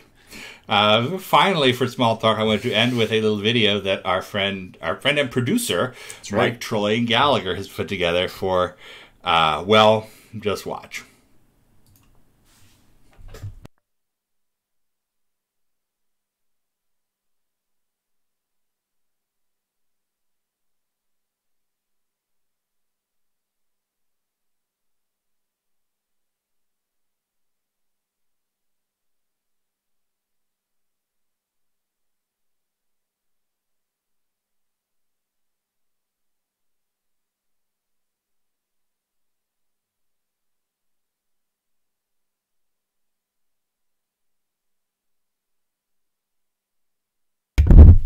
So, yeah, Wing Commander Frogger from the perspective of the asteroid. That's right. He's one of those people who does amazing technical things and keeps his mind active by learning new things. And he's like, I'm going to recreate Frogger as a challenge for myself today. And then he made it Wing Commander. And hopefully everybody will be able to play it at some point. But we'll have him on the show to talk about that maybe next week. That's right. Depending on whether or not we're willing to risk the audio sync gods. We shall see. We shall see. And with that, let's go over to the space news. We have the Privateer 2 sound. We don't need to do that anymore. That's true. We don't need to do it anymore. That's why I withheld. I knew it was coming. All right. All right, indeed. So this is the part of the show where we go through some of the more interesting stories at WC News from the previous week. These are always pretty quick, but we like to do them formally with this exciting TNC news set we've built. First of all, the score orchestral game music. If you follow the general Wing Commander news, you've probably heard that there is an orchestra in Scandinavia that has been playing what's called the Wing Commander Suite, which is a series of the Fat Man's tracks from Wing Commander 1 composed for an orchestra. We always post about when it's coming up, but I don't think any of us have the wherewithal to fly to Sweden or anywhere like that for a concert yet. So we were lucky that the fellow in charge of it, Orvar Safstrom, and I'm sure I have mangled that, showed up on the forums to answer questions and talk about the suite. And he wanted to let us know that it was created in 2014, and it's meant to tell essentially the story of a Wing Commander mission, starting with the game opening, the briefing music, the racing to the ships, a space battle, first the regular and then increasing intensity, and then ending with a medal ceremony. And he's been programming it into various concerts for the last 5 years or so. It's been a while, yeah. Yeah, he says it'll continue to appear whenever people are interested, but he's a Wing Commander fan in particular. He's particularly a Wing Commander fan and likes having it out there. So hopefully someday we'll all be in Sweden and see it live. Or someone will bootleg it. I guess people in Sweden are better about crime. Do they have crime there? Story number 2 is the Fat Man. Hey. George Sanger, fellow responsible for much of the music in Wing Commander 1 and 2, has had a keynote published by Audio Kinetic. It's on YouTube. Link is at WC News. It's called 5 Things I Refuse to Learn in 35 Years of Game Audio. It does have a quick overview of his career, but it's much more the man, the legend type thing. It's about an hour long, and if anyone is interested in the music behind Wing Commander and the mind behind that music, I would thoroughly encourage you to check it out. Story number 3, Admiral Maverick's Wing Commander tabletop game is exploring using 3D printed models. He is working on generating a pair of Bearcats and Dralthi and is going to do some testing with that to see if that's a reasonable and affordable and good way of doing a fan game that's similar to. I assume he's going for that same sense as the Star Wars X-Wing right now, and I look forward to seeing that come to fruition. Story number 4 is Alan Gutierrez, who is a sci-fi artist of some renown, who is responsible for, I think, 14 paintings and 24 cards in the Wing Commander card game, has been posting some of his full-resolution art, the scans of the paintings and things, and he just added 2 to his DeviantArt. The Kilrathi being captured card, that's a human card that allows you to capture a Kilrathi pilot, and the counterpart card, the Karathi card that allows you to rescue a pilot. So we've got those in full resolution at WC News, and I love seeing the cards without their borders, because you just see a little bit more on the edges, and there's a part in the center that would have been covered by rule or flavor text, and you can just see the full painting. I'm lucky enough to own one of his. I've got his minefield painting. They're interesting. They're about this size, so they're not huge. We'll have to do a show on the CCG and how it was made at some point. Certainly. Finally, the impetus for our thinking about the Waterloo class cruiser is this. Klavs has made this beautiful Waterloo high-res model available for everyone to take and do with as they please. And as we've already seen, he's kind of the source for all fan art in some way. So we know who is secretly in charge of everything here. That's right, yes. But he has done this beautiful Waterloo model, which is available for download. And it's already being taken into fan projects. LIF has imported it into Flag Commander, the Homeworld remastered mod. Yep. And it's great to see lesser identified ships. Yeah. And that's it for the space news. It's great to see, there's a lot of variety in Flag Commander. That's really nice when you can kind of, take a victory up against a Waterloo or things like that, or the old Kilrathi ships. It's a lot of fun. Definitely a lot of fun. So, where are we going next, sir? We are going back to Gorakar. Oh. I know everybody probably wants to just get right to the movie, but I feel strongly that the Wing Commander streaming show should always have at least one mission of Wing Commander. Yes. So we'll take one crack at Gorakar Series 1 Mission 4, just to have a little bit of Wing Commander on this show before we get to the movie. Before we get to more Wing Commander on this show. So here's our gameplay hole. Yep. There's Wing Commander 2. Our Brady Bunch layout. That's all it became. Here's a story of two guys. Eventually Wing Commander 2 will start. There we go. Oh, I've started twice. Oh, this should be interesting to see what happens. It's just going to play this out twice. You know what? I will exit that one. No, I won't exit that one. Oh, you broke. We'll exit that one. There. There.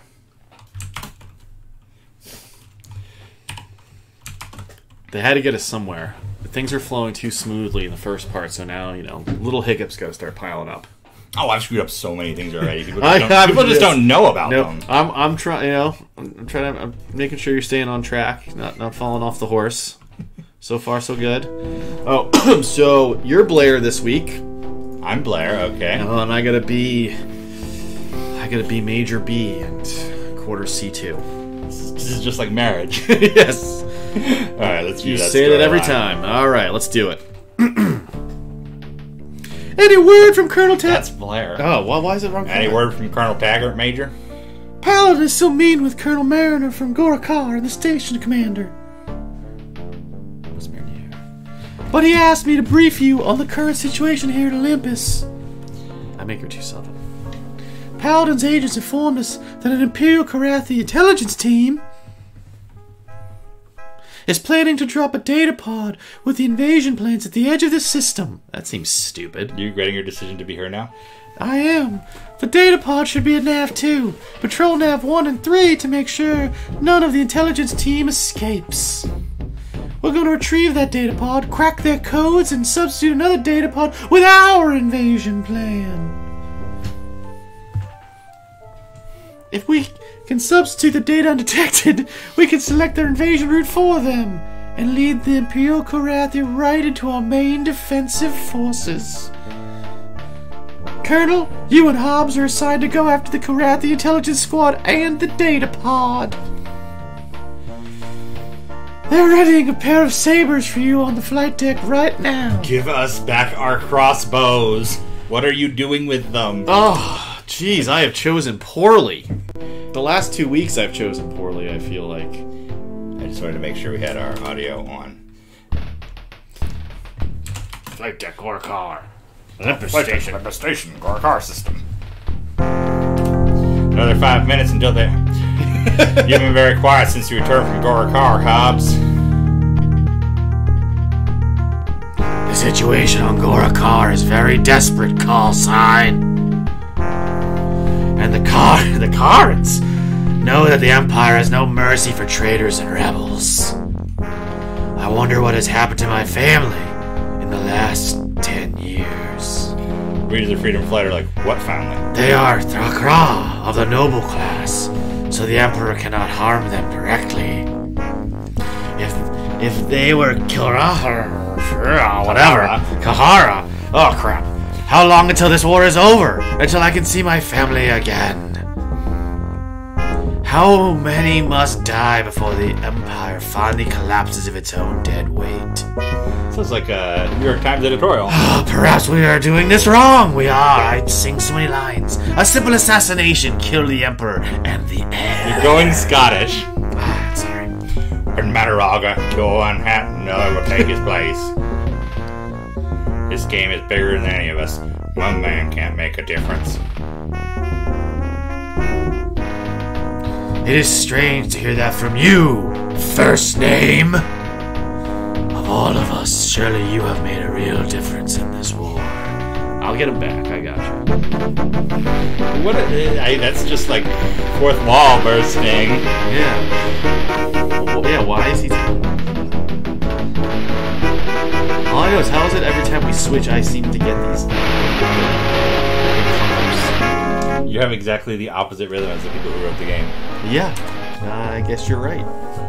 Right.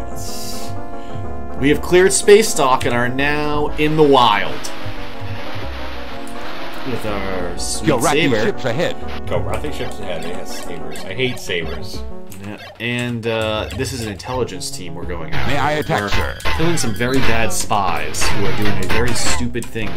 Because it's, you know, why do you need to drop a data pod off with the... yeah, how does communications work in Commander? I mean, I understand... Hobbs is a traitor! Oh, yeah. Spoiler warning. He just kills you right there. Yeah, it's, you know... And Wing Commander always has a weird kind of thing with that, too. Hey, in the books, we get burst transmissions, and we haven't really mentioned a lot. Because End Run doesn't talk about it, but they appear, what, once or twice in End Run, and then a bunch... Oh, yeah, twice in End Run, and then a lot in Fleet Action, Action Stations, and False Colors. Burst transmissions are one of those things that was outlined in the Wing Commander Bible, but never mentioned in the game. So when Bill Forstchen was writing his books, he just assumed it was something that Wing Commander fans understood. And after a couple novels, you kind of get the idea. Yeah, I mean, it makes a lot of sense. You know, all it is you're compressing data to an insanely small amount and shooting it off as fast as possible so it can't be intercepted. And I think what's happening here with the data pod is that, you know, somebody has read some John LeClaire maybe, or some other spy novels and understands dead drops, right? Like breaking a chain so you don't know where the information is coming from and where it's going. But that's something that we don't even maybe use a bit today. I'm not really, you know, not fully sure. I'm sure in some SPLS situations we use those. Gosh, I've accidentally triggered the traitor because I hit him twice. Oh my. So it was ending. But he's still blue. Oh, he switched to angry. Oh my. Oh man. Okay. Here we go. Okay. Popping the pod. By the way, that side view of the saber, I should have let it play out because it doesn't really match the other ships. The hand-drawn side views are interesting. Yeah, I'm guessing you think with this, if you're going to drop off a data pod with your invasion plans, you maybe do it in a part of the system that, I don't know, there's not Confederation forces. Why would you be dropping the plans into the system that you're in? I mean, very impressive. Part of this, I think, comes like, I don't know if they took that from... Oh, look at that double kill! That was a good one. That was a great double kill, and it saved forever on the stream. That was a rare. Yeah, that was good. That was real good. Yeah, I'm gonna put that one in my autobiography. That was a collision and gun kill. I mean, I'm not really sure who gets the assist on that one and who gets the kill, but yeah. Data pods are the best solution. Well, they remind me of the old, the early reconnaissance satellites where they would literally drop the camera and someone would have to catch it in the air and bring it to... what a weird world technology. You know, that's like we were talking before about, the Second World War and how the technology just kind of hit that point where you had propeller-driven carrier fights and things like that. Iraqi ships ahead. In the Cold War, I think they're the Corona satellites that drop the containers. That then a cargo plane has a giant hook which then captures the film canister before it falls into the ocean, which seems like a weird thing to do. Because then, of course, it can be intercepted. By the way, you know it's no fun attack, sir? dog fighting in a minefield? Of course, sir. Yeah, that does not seem like a good idea. Oh, yeah, well, I was going to say, you already have everything else blown up, so it's not too surprising that you lose everything.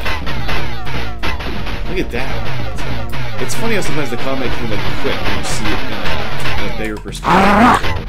The turret camera. okay, well, something happened there. Yep, sure. Oh, my turret kind of got him. Oh, that's right. Congratulations, sir. Yeah, a lot of things are not fun. Oh! That definitely cracked your cockpit. Woof. Yeah. I'll try it again, though. Cause yeah, no, this time we'll... fun, anyway. Yeah. What happens if I just go straight to the data capsule? I don't know. The world wonders. We'll find out. I'm getting that DOSBox keyboard lag, unfortunately. Or just the weird error of it not caring. Yeah, I think you have the not caring error, which is very frustrating.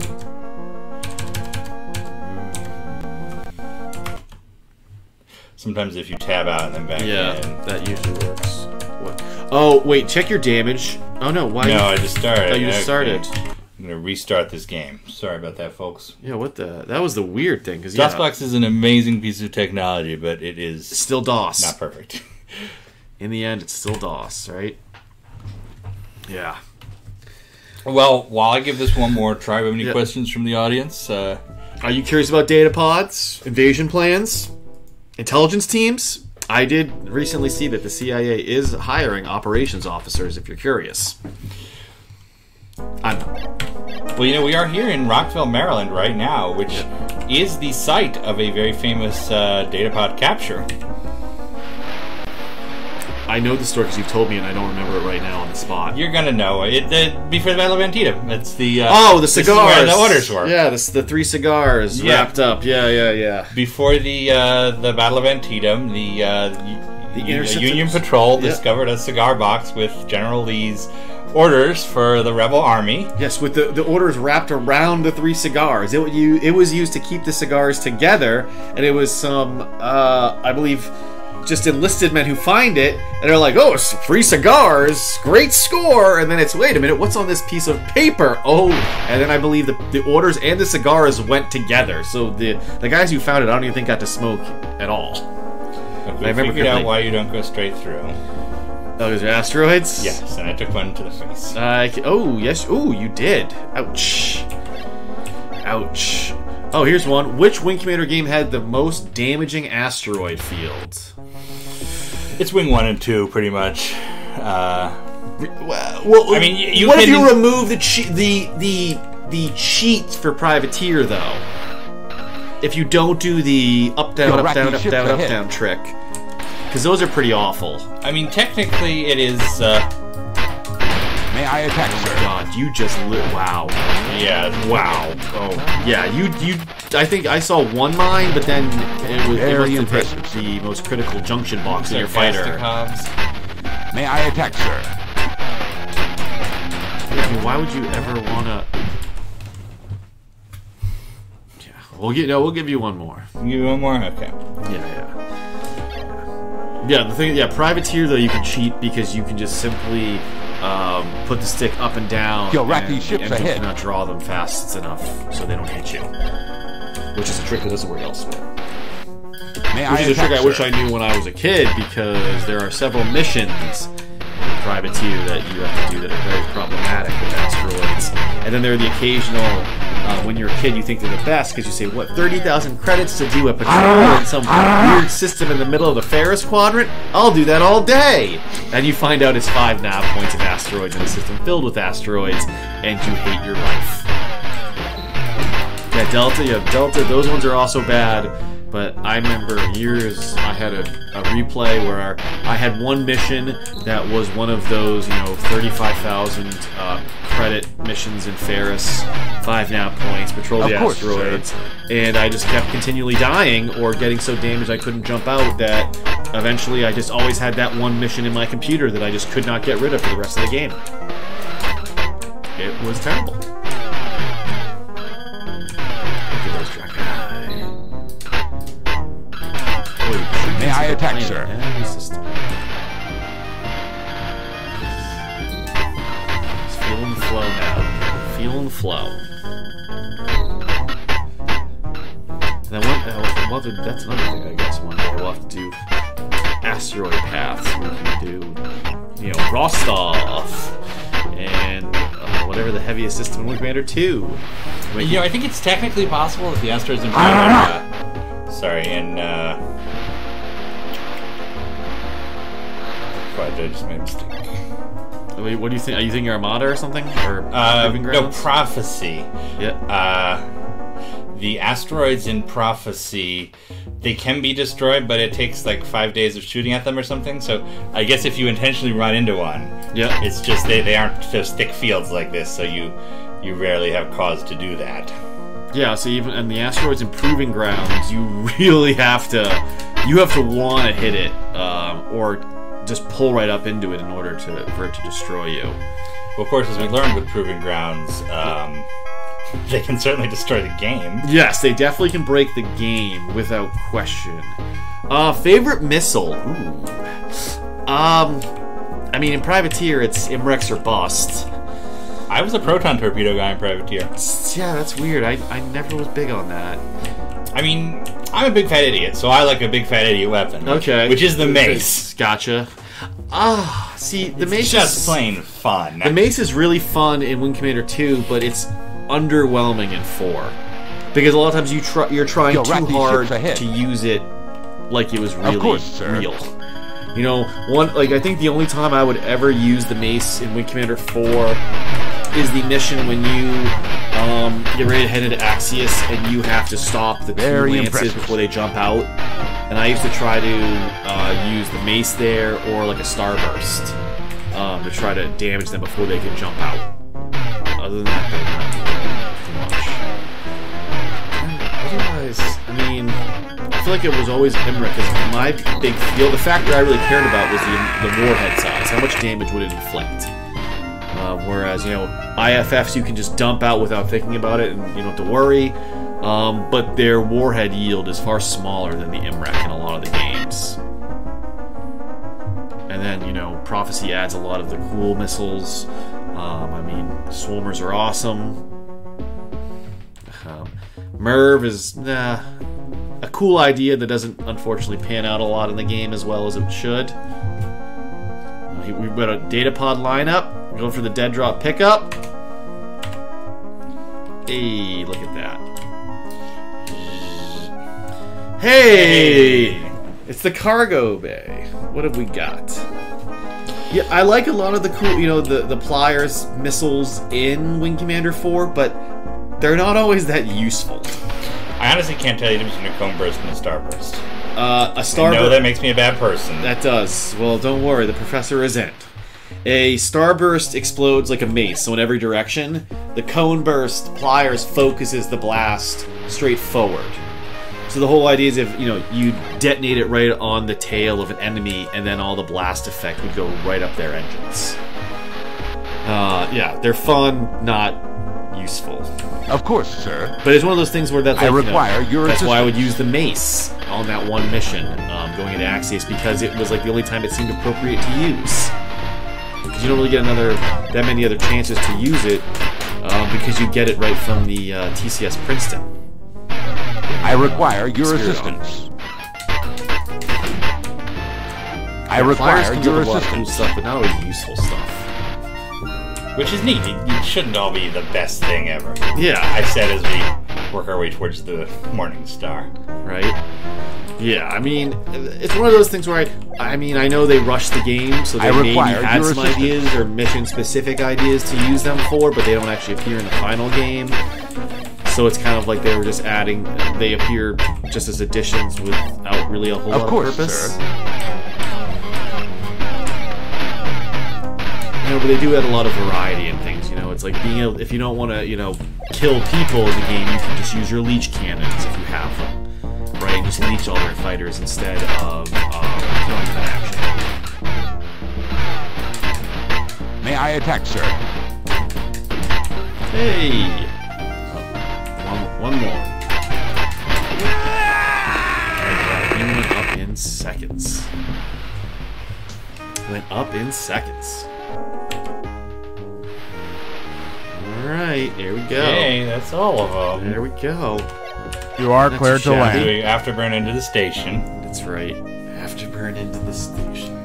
Yeah, we've all had our fair share of accidentally afterburning into self. Major Edmonds here, sir. Colonel Taggart requested you. Whatever. We intercepted several wings of Kilrathi fighters. I took down 9 Kilrathi, and Hobbs accounted for 1. And we retrieved the data pod without any difficulties, Major. I don't know if I'd say that, Blair. Yeah. Good work, sir. I'll relay that to Colonel Taggart. Olympus is engaging ALS now. You are clear to land. Affirmative, Major. PC name out. I'm making her too Southern Belle now. He has that southern accent. We can No, but I'm making her Southern Belle. I'm making... You're making her, though. Yeah, Edmonds is too Southern Belle. Looks like it was a tough fight, sir. I went to Admiral Akbar there. Yeah. All right. That should get us to... We've wing commandered for the week. Yeah, let me just... Stormfire is very cool. I mean, yeah, Stormfire is one that everybody definitely used a bit. Because who doesn't love the sound of just hearing it spin up and then the impacts? Right, as you hear it peck away at the armor and stuff. That's just awesome. All right, one more piece of regular business before we get to the movie. It is That's right. time for Cargo Bay. Boop, boop, boop, boop, bloop, bloop, bloop, bloop, bloop, Which really we just zoop, did. Zoop, zoop, zoop, zoop, zoop, zoop. Oh. All right, this is a part of the show where we look at some of the ridiculous crap I bought on eBay in the last week, or have traded with folks, or folks have sent us to show off. And Yep. it's a lot of fun. Yep. I'm always amazed now. It's fun. Normally I used to see these when I'd come and be like, hey, look what I got today. Now I get to see it for the first time with all of you, in most cases. Well, here, why don't you show them that? Ooh, what is this? That is an OEM copy of Wing Commander 3. When Nothing on the back. You probably all remember buying like a Gateway 2000 or a Dell or an NEC PC. Dude! In the 90s. Yes. So Origin or Electronic Arts would publish these little shrink-wrapped bundles that were cheaper than the real game. So they would ship 10,000 of these to Gateway, and Gateway would put them into PC cases if you ordered it with the Flight Sim pack or the Action pack or something. So this is a still sealed... this is a Gateway Wing Commander 3. Not for resale. Not for resale. I always love to see those. I don't think anyone actually collects them. I don't think they're actually worth any money, but I love that aspect of Wing Commander. You love Wing Commander. I love Wing Commander. Yes, sir. That's interesting. Next up, we have some treasures from across the sea. Oh, across the pond, eh? These are the orange EA Classic jewel cases. These are UK releases. That's the original Privateer. Yoink.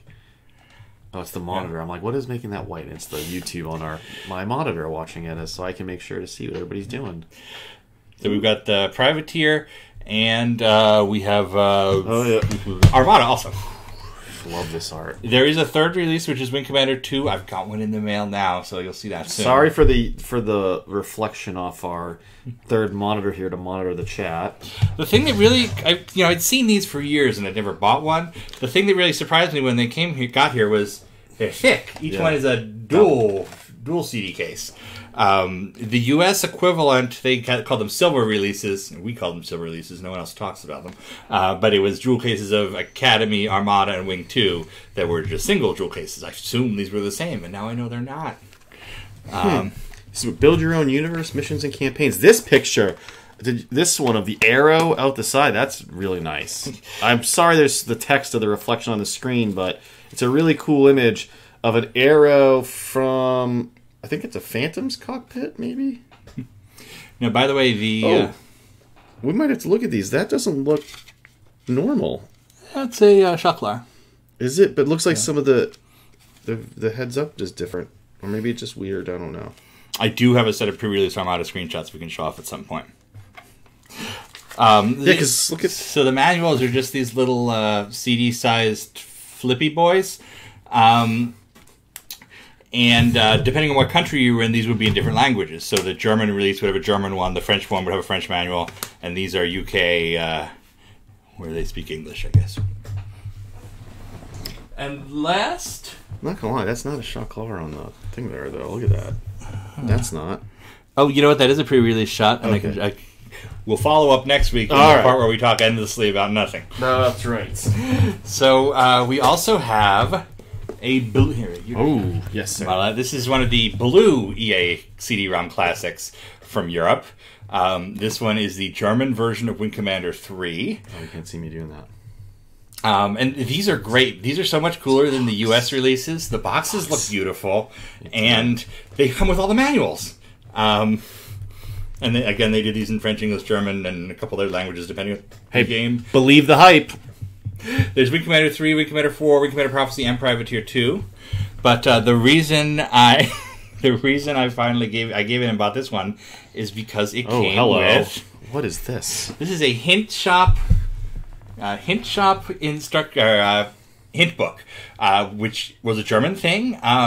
In the U.S. we had regular hint books and we had unofficial hint books, but they were all like professionally bound and published and edited, with one exception. But in Germany, remember this was before the internet, so you couldn't just go up and download a game FAQ. So you had these kind of quasi-professionally published hint books that were turned out quickly and could be, they're kind of on regular paper, and they would release iteration after iteration after iteration. There's probably as many versions of this as there are stars in the sky, but when I see one, I try to grab it because they're really cool. And it's a part of the Wing Commander fandom that I totally missed out on because I'm not German. Oh. Yeah, when I think of hint books from our era, I think of the old ones where you need the red. Oh, the old Sierra ones? Yeah, the old Sierra ones, yes. Because, you didn't want to use it to cheat, but you were like, I've been stuck at this one spot for 3 weeks, and if I don't do this, I'm going to lose my mind. All right, well, it is time for us to transition to movie chat, which I assume you're all out there waiting for. We may have to take a moment to set this up, get our audio right. Yes. If you would like to chat along with us, please join the WC News Discord. They can share a link in the chat. Yeah, I will share it again. And then join the Wing Commander movie chat talk bit at the bottom. And hopefully... Good.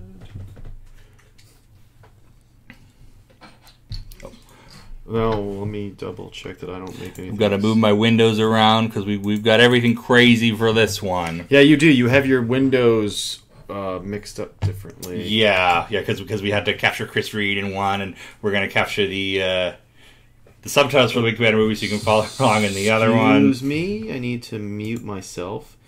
It's funny, Discord is very unhappy I don't have a mic and it wants to fix it for me. It was doing the same thing for me. How sweet of it. Why can't everything else just fix itself for ourselves? Oh, I need to open mine up too. So, the Wing Commander movie, we will be watching the Blu-ray version, and it starts with the Fox logo. We're going to do a countdown. We'll do 5, 4, 3, 2, 1, and then go, and everybody presses go at the same time. From our window, you're going to be able to see the subtitles, so you'll know where in the movie you are at least. But we highly encourage you to open up your own copy of the Wing Commander movie. And as we go along, I've got some images and other content and so on.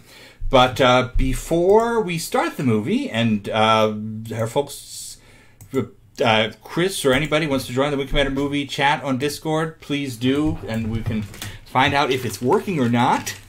Turn on my space helmet. But we actually have a fun little part before the movie that I think people will enjoy. It's something that's been rarely seen. It's been floating out there, but I think people don't remember it or know about it. So a little history about the Wing Commander movie. Chris Reid, are you there? Can you chat and we'll hear and see if we can hear you? Testing. Can you hear me? I can hear you. Good. And chat, let us know if you can hear Chris Reid. Oh, let me turn my sound. I can hear him. So the Wing Commander movie, the very first attempt at doing the Wing Commander movie, you want to take a guess at when that was? 1995. No. 1989. Too early. That was before Wing Commander existed. I just throw him out there. No. We did not think about this aspect. So the very first iteration of the Wing Commander movie was in 1991.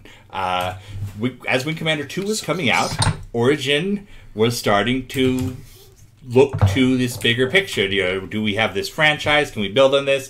And of course, the first reaction anybody ever had to any Wing Commander 1 was, oh, it's like playing a movie. And they took that quote from CES and they put it all over the box. And Wing Commander 2 was promoted as an interactive movie. And Chris Roberts would give interviews about how this was the jazz singer of games. This is going to be the sea change that we look back on as this early new narrative form. And it is. He was absolutely right about that. So in 1991, Warren Spector and a small team put together a pitch to do first a trailer for a Wing Commander movie, which would actually be done using the Wing Commander 2 engine. They put out a budget proposal that said, if we want to do this at 320 by 200 with our existing assets, it'll cost this. If we want to hire a 3D artist to do it at 640 by 480, that'll cost this. And a fellow named G.P. Austin, who did the script for Privateer, put together a treatment, and a treatment is the first step before a script for a movie. And it walks you through this version of the Wing Commander movie that it's technically not connected to the version we got later, but there are some interesting things in there. Like there is a wingman named Forbes. And there's this focus on Blair's parents and, the history before that, giving him some backstory. He's not even named Blair. He's named Blair in the version, but he's Arturo Blair, which was the in-house name, our hero Blair. And we have that treatment up at WC News if anybody's interested. But the more serious attempt that we know as the Wing Commander movie today started in 1995 after Wing Commander 3 was such a hit, and now Electronic Arts owned the franchise, and they were looking to make it into more of a franchise. If we're going to be spending $4 million on a game to make a game, why don't we go bigger? Could this be the next Star Wars or Star Trek? So they went out to Hollywood, and part of a package, Origin went to studios to pitch TV, movie, essentially licensing their properties out the same way people do today. And they especially were trying to sell Wing Commander and Ultima. And they pitched television shows, animated shows, which the Ultima show never materialized, though they did do some concept art. But the Wing Commander show Universal was interested, and they eventually turned that into what we know as Wing Commander Academy. There was also a growing interest in doing a Wing Commander movie. And Chris Roberts in 1995 put together the first treatment for what we are going to see in a moment, the 1999 Wing Commander movie. And he hired a screenwriter, which was Kevin Droney, who would also write the Mortal Kombat movie, to do the first draft. And they went around and they shopped this to studios. They had a test reel that had a reel which was basically footage he shot for Wing Commander 4, showing off, hey, I can direct this. I'm actually pretty good at this. So he had a treatment in that, working on a script. And there was a fair amount of interest. There was this resurgence in science fiction. Deep Space Nine was big. Voyager was big. Babylon 5 existed. It was a big time for science fiction. People were interested. Space Above and Beyond was big on Fox, the most expensive TV show ever made at that time. Post-Independence Day. That was after the summer of the meteor, or the asteroids, or the comets, whatever you want, right? 1998, where our planet kept getting smacked around. Yeah, all of those projects that we would see in the late 90s came out of that. That interest in producing sci-fi content in the mid-90s. And the first studio that bit was Universal, who they had done Wing Commander Academy. They were happy with it. The bottom fell out of the syndicated animated market, and it could not continue. But they were interested, especially because of the level of teens and adults who were ended up in the ratings for Wing Commander Academy. Yeah, so prime range. So they started negotiating to do a Wing Commander movie. They got the first script, and they were interested in helping produce it. Hollywood a movie is not something that comes from nowhere. It is 10,000 financing deals in different directions to try to get your vision made, and that was the very start. Eventually, they continued work on developing the Wing Commander script. It got a second draft rewrite in before that, in mid-1996, Origin set about doing a promo. Basically, they wanted to show, here's what a Wing Commander movie would look like. So they could go off and pitch for financiers and say, oh, we want this or this or this. And you have seen some of these images before for very confusing reason. I'm going to run a little animated GIF that, again, AD has made for us. Oops, that was not it. Here we go. You've probably seen these images before because for whatever reason, these got included in the Wing Commander Prophecy press kit. And whenever anybody asked Origin, what are these things, they said, oh, it's concept art for Wing Commander Prophecy. It is in no way concept art for Wing Commander Prophecy. This is the scene they wanted to shoot for the Wing Commander movie. It would be, it is what would eventually become the scene where Blair and Angel are on patrol, and they get to this nav point, and there's a Karathi com, and they launch a little sneak attack and run away. So that was what they wanted to create first, is this show of what they could do with the Wing Commander movie. They were just finishing up Wing Commander 4, they had these sets and props, and they felt like they could do a movie. So they put together those concepts. Chris Roberts that year left to form Digital Anvil, and as part of his leaving, it was agreed that he would get the film rights to Wing Commander. And one of the first things he did was continue on that project.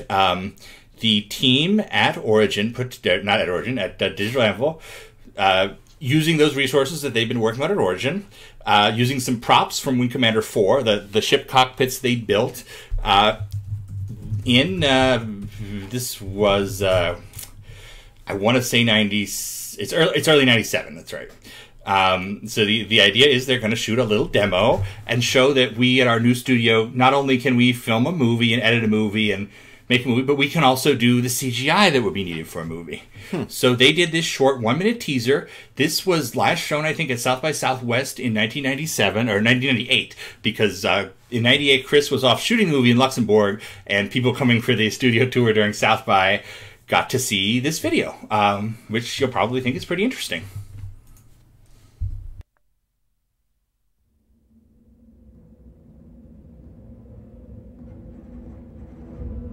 Maniac, we've got crosstalk between a large Kirathi comm ship and the Brown Dwarf. My scanners are blind. Talk to me. New heat signatures closing fast. They've spotted us. 4 bogeys coming in hot at 12 o'clock. Blair, what's your call? Jack in the box on 3. 1, 2, 3. Going up. Top floor. Dropping the hammer.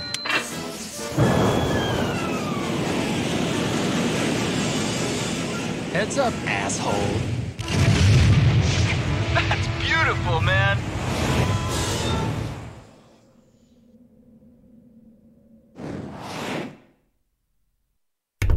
I will check my quick.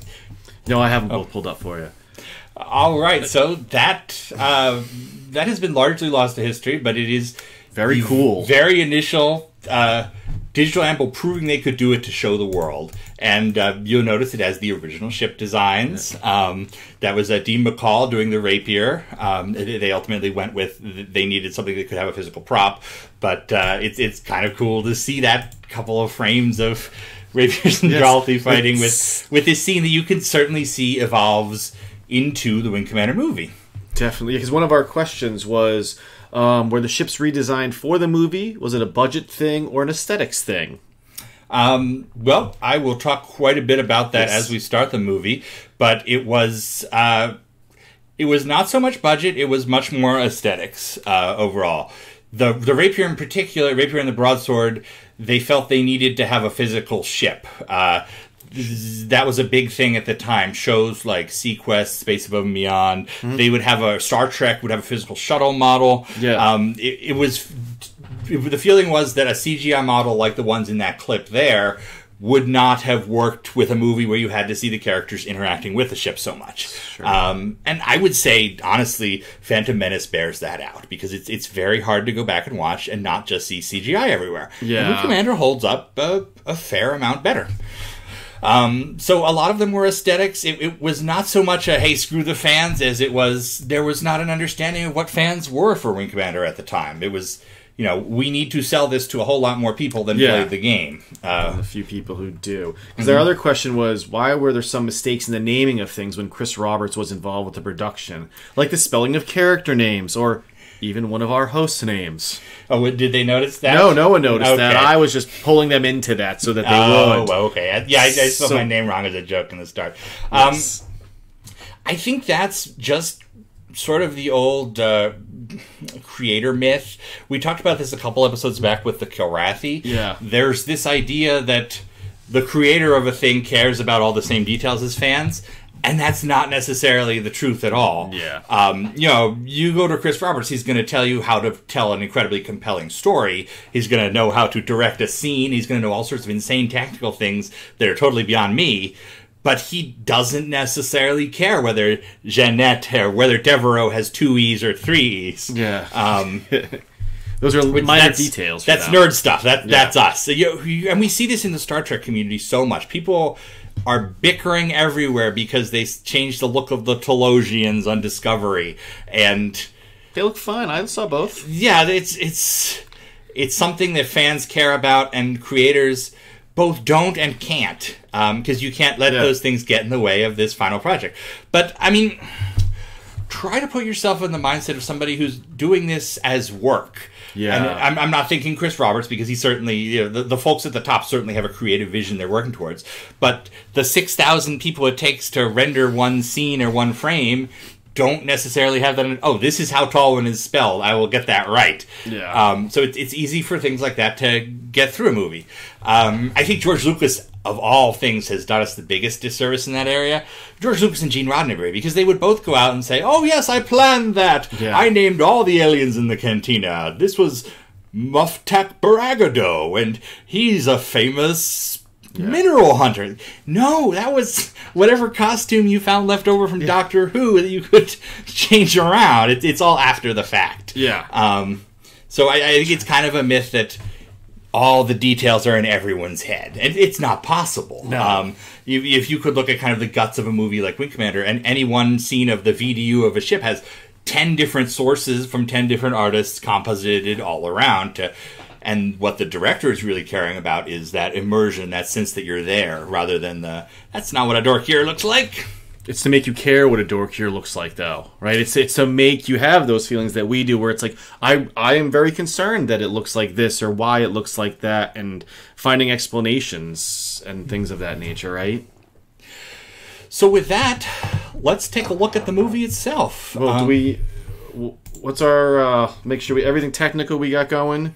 Yes, let's get a call in from chat. Are there folks in the Wing Commander movie chat? Leha, Chris, I see you're there. You want to speak up and make sure we can hear you? I'm here. You're a little quiet, Chris.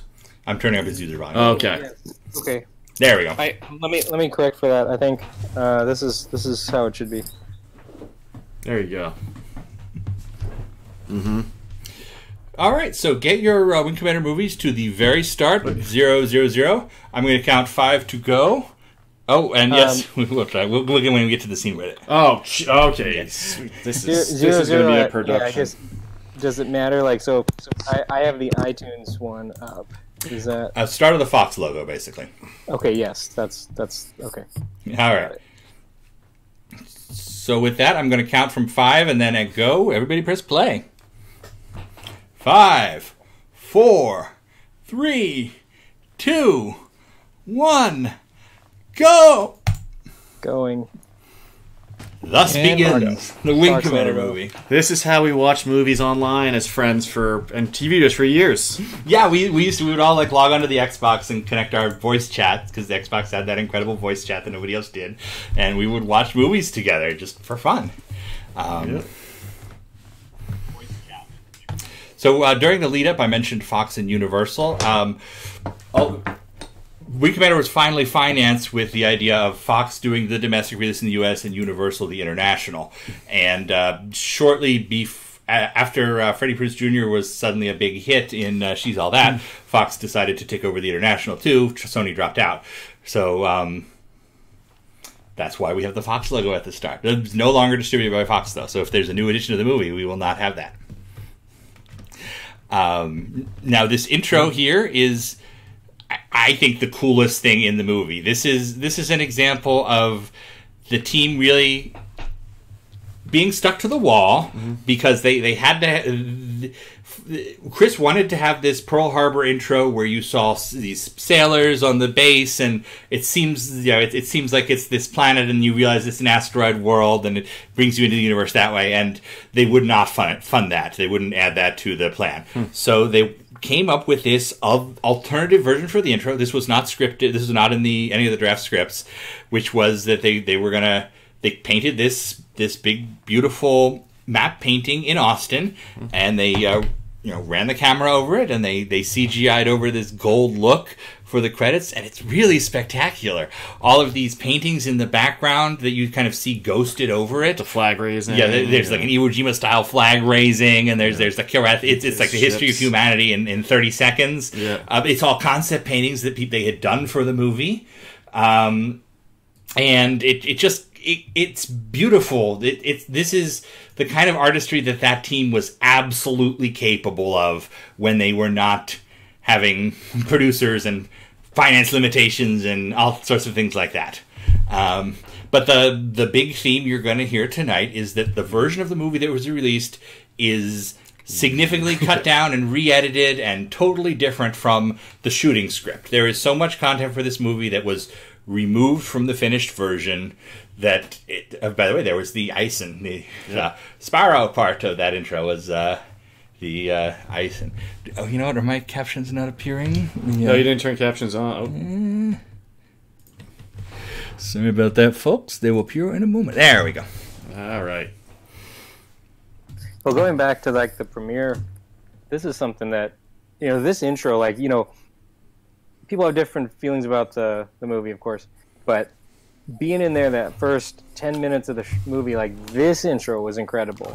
The initial attack on the Pegasus was incredible. It starts off with a bang, and that's this part is great. The music is great, and that map is incredible. Study it, the one at the CIC, because it's the entire Wing Commander universe map with like dragons and wormholes and crazy stuff. It's so cool, and it looks so good. So we're going to see the work print version of this movie that they showed to test audiences was, I think, 2 hours or more long without CGI effects in. The theatrical version we're watching today is 1 hour 40 with credits. So they removed a whole lot, and we'll talk about a lot of that and why and how, and it's going to be fun. Look at all those carriers. Yeah, beautiful. So one of the other parts of the Wing Commander movie was that they saved money by having Digital Anvil in Austin do all the 3D. The problem was that the deadline was incredibly tight, and Chris Roberts has an incredibly high standard of quality for everything, but visual especially. It has to look good. And if you look at these ships, compare these to Phantom Menace, which looks like rubber toys. Yeah. These look like models. Yeah, they look and in fact, because they did those big study models, we get this question constantly, which is, how do they shoot the models in the Wing Commander movie? But the Privateer 2 reference right there, the sound effect that plays is the Privateer 2 sound.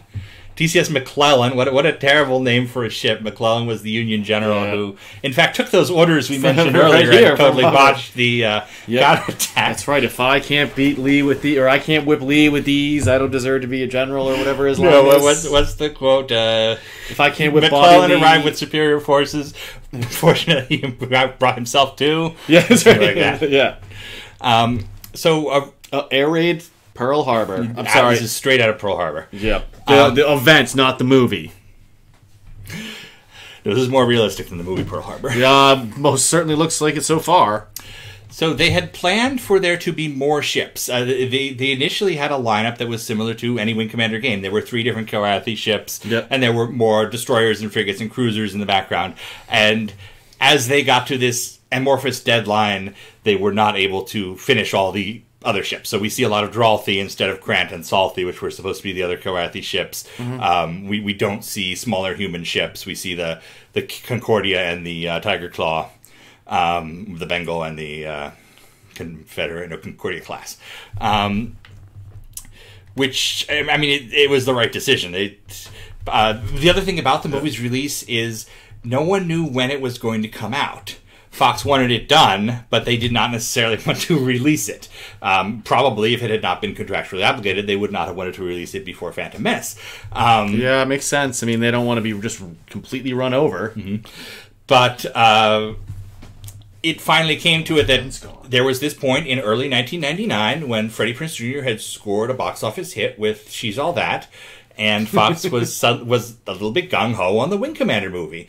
But per whatever deal they had made, if they didn't release it before Phantom Menace, Digital Anvil could take it and shop it around somewhere else.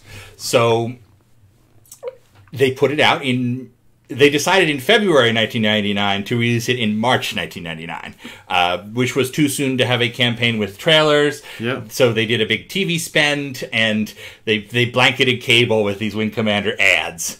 But you did not have a traditional PR campaign for this movie, unfortunately.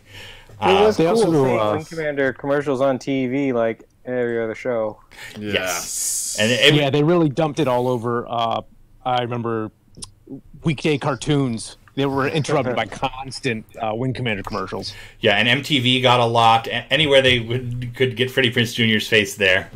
Yep. And look at this CG. This is so much better than Star Wars, and no one ever appreciated it. This is all CG. This cube and everything in it is CG over a practical set background.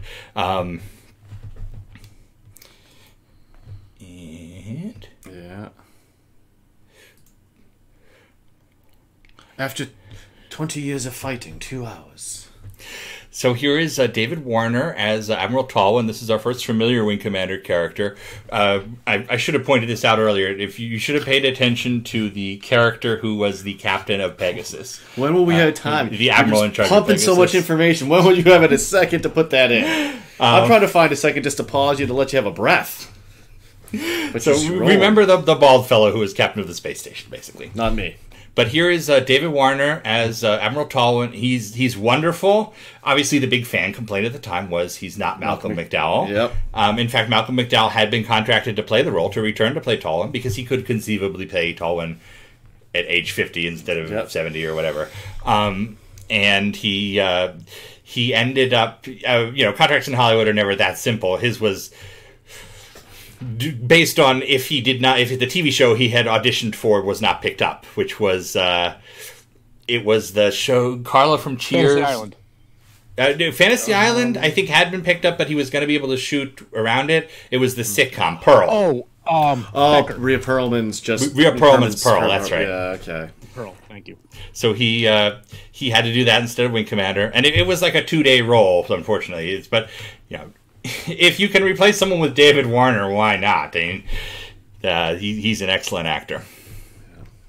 And here we have this beautiful Diligent set. The first thing you look at, going back to the Wing Commander movie, is how fantastic the set design is. They had Peter Lamont from Titanic do the sets, and they are so good.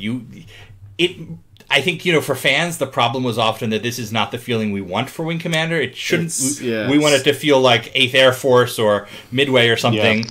But this is U-boats in space. Yeah, this is Das Boot. But knowing that you were doing U-boats in space, this is beautiful.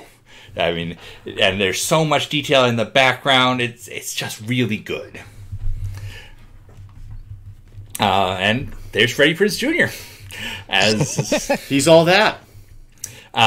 Freddie was cast before he was a huge star, but he was someone Fox was shepherding, and they were supportive of Freddie Prinze Jr. and Matthew Lillard as the two young pilots coming aboard, and then they were able to cast freely all the other roles, which all went to these wonderful European character actors, like Checky Cario as Paladin. Obviously your first reaction is he's not Scottish, he's not John Rhys Davies, Paladin, but he's amazing. If you had to reimagine Paladin, this is a really good way to do it. Certainly. Some of the casting in the film was very similar to, they cast them to particular roles. Checky Cario's version of Paladin is very similar to his character in Luc Besson's La Femme Nikita, where he plays another type of secret agent. And of course, we'll see Jürgen Prochnow, who is very famous for a particular film from Germany. Yes, a lot of Das Boot in this movie.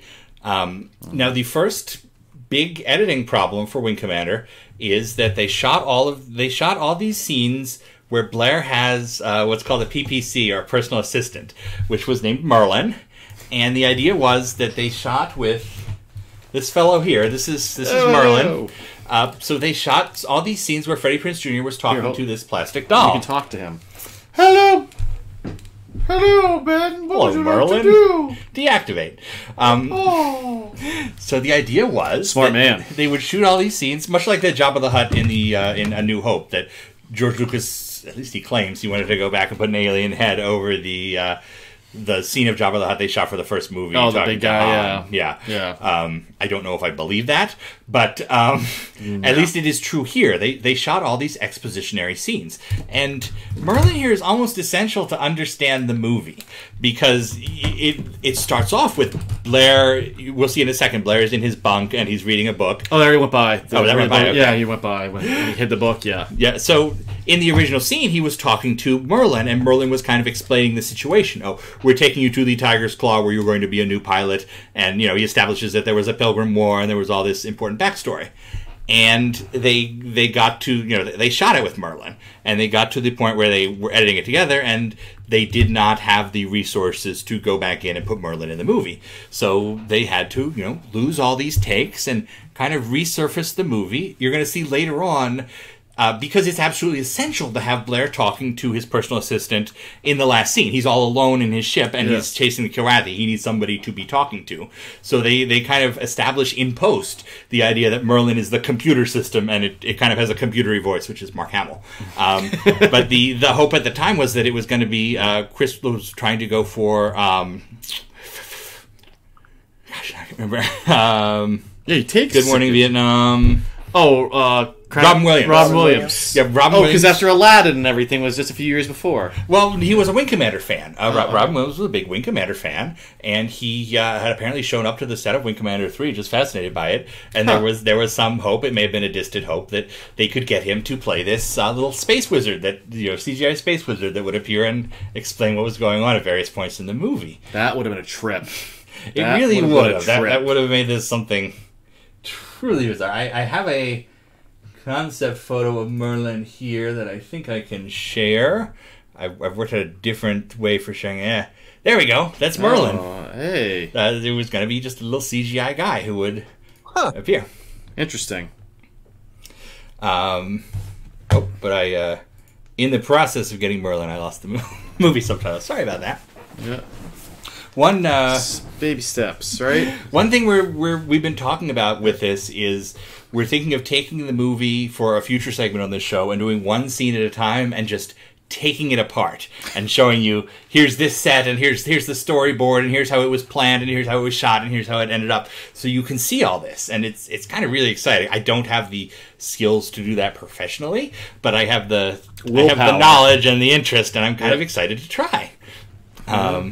So this is kind of our very first run through of what we think about during the Wing Commander movie. The ship is the Diligent, which is a reference to Secret Missions 1, which had the Diligent class tanker. Hey, is not Matrix view yet. Yep, so this was called time slice photography. This was big in this era. Yes, you know it as the Matrix special effect. Yep. This came out before the Matrix, but of course nobody saw this. Yes. The Matrix was the next month, April. Matrix was between this and Phantom Menace. But the idea is you do this kind of light freeze by having a whole array of something like 27 cameras in a circle around a scene, and you have all their shutters activate at once.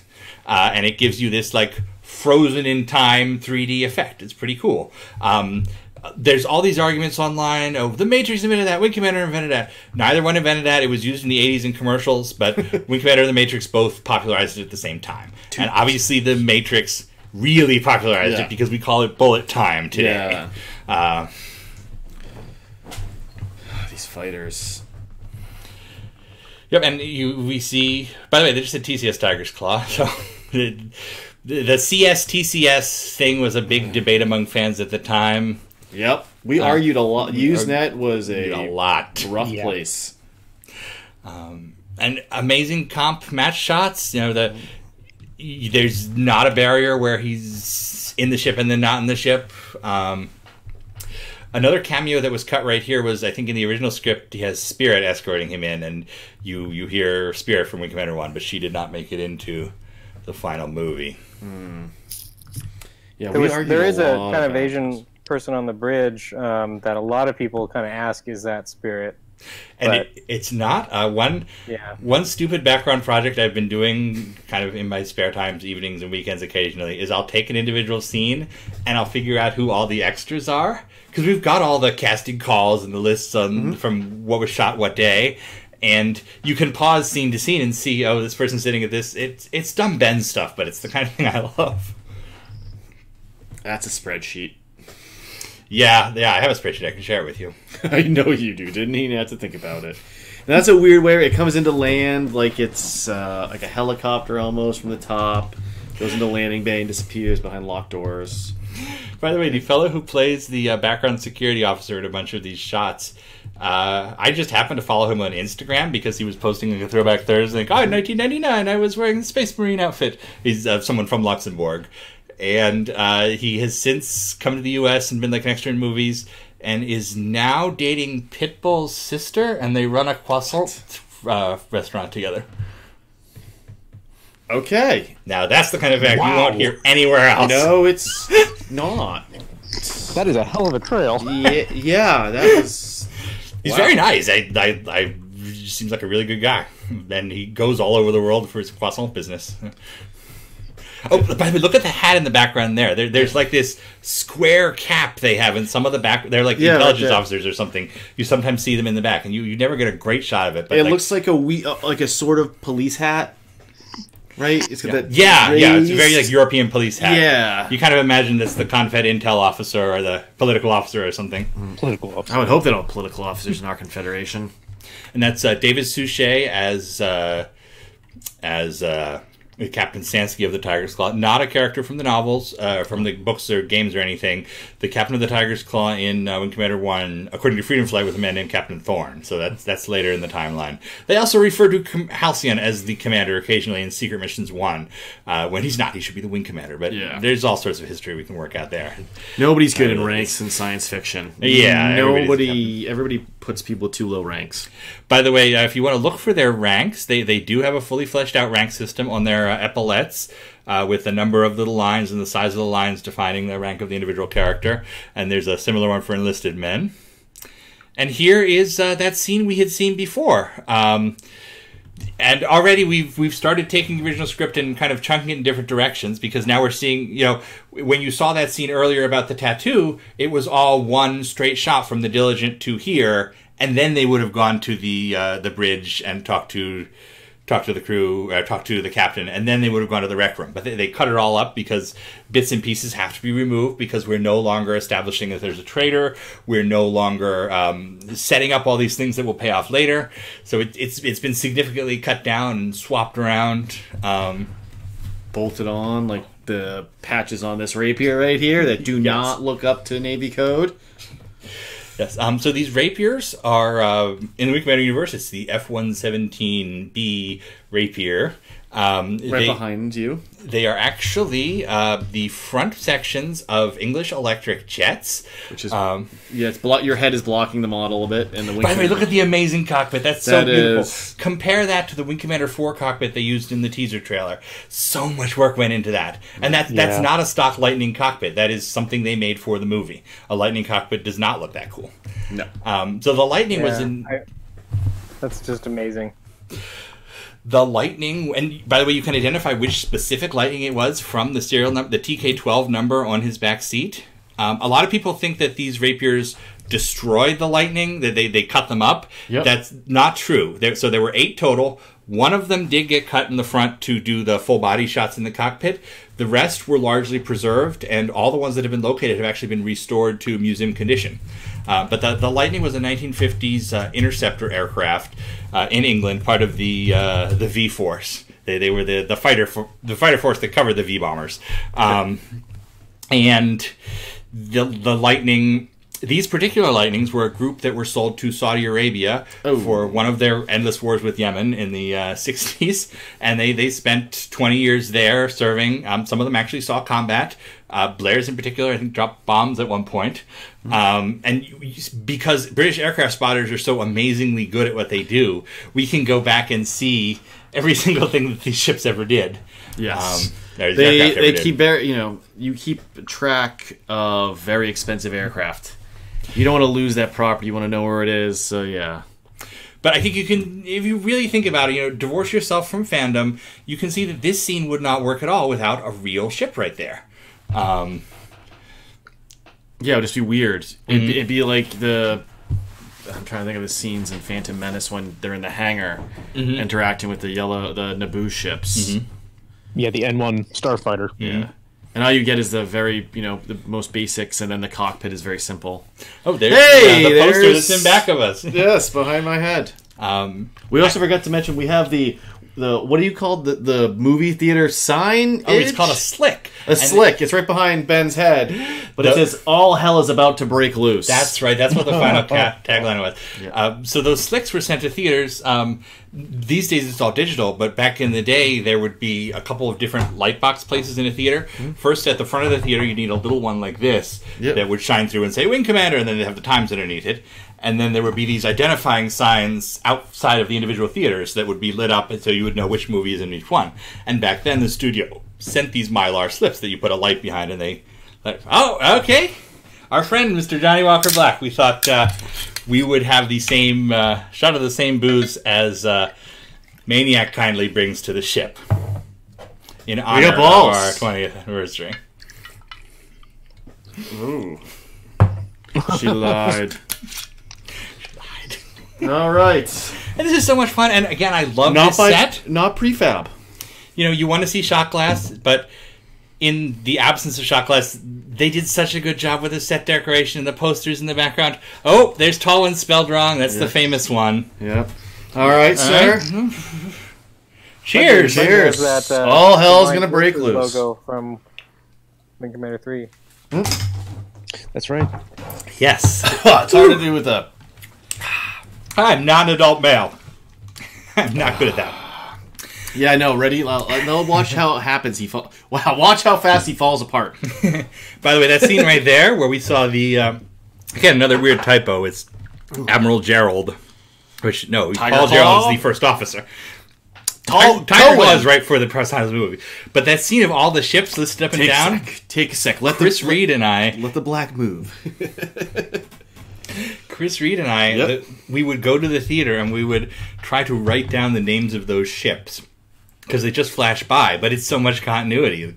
What's the TCS Kahilier? What's the TCS Samaria? And in fact, that's the only time you see the basic models for the smaller capital ships.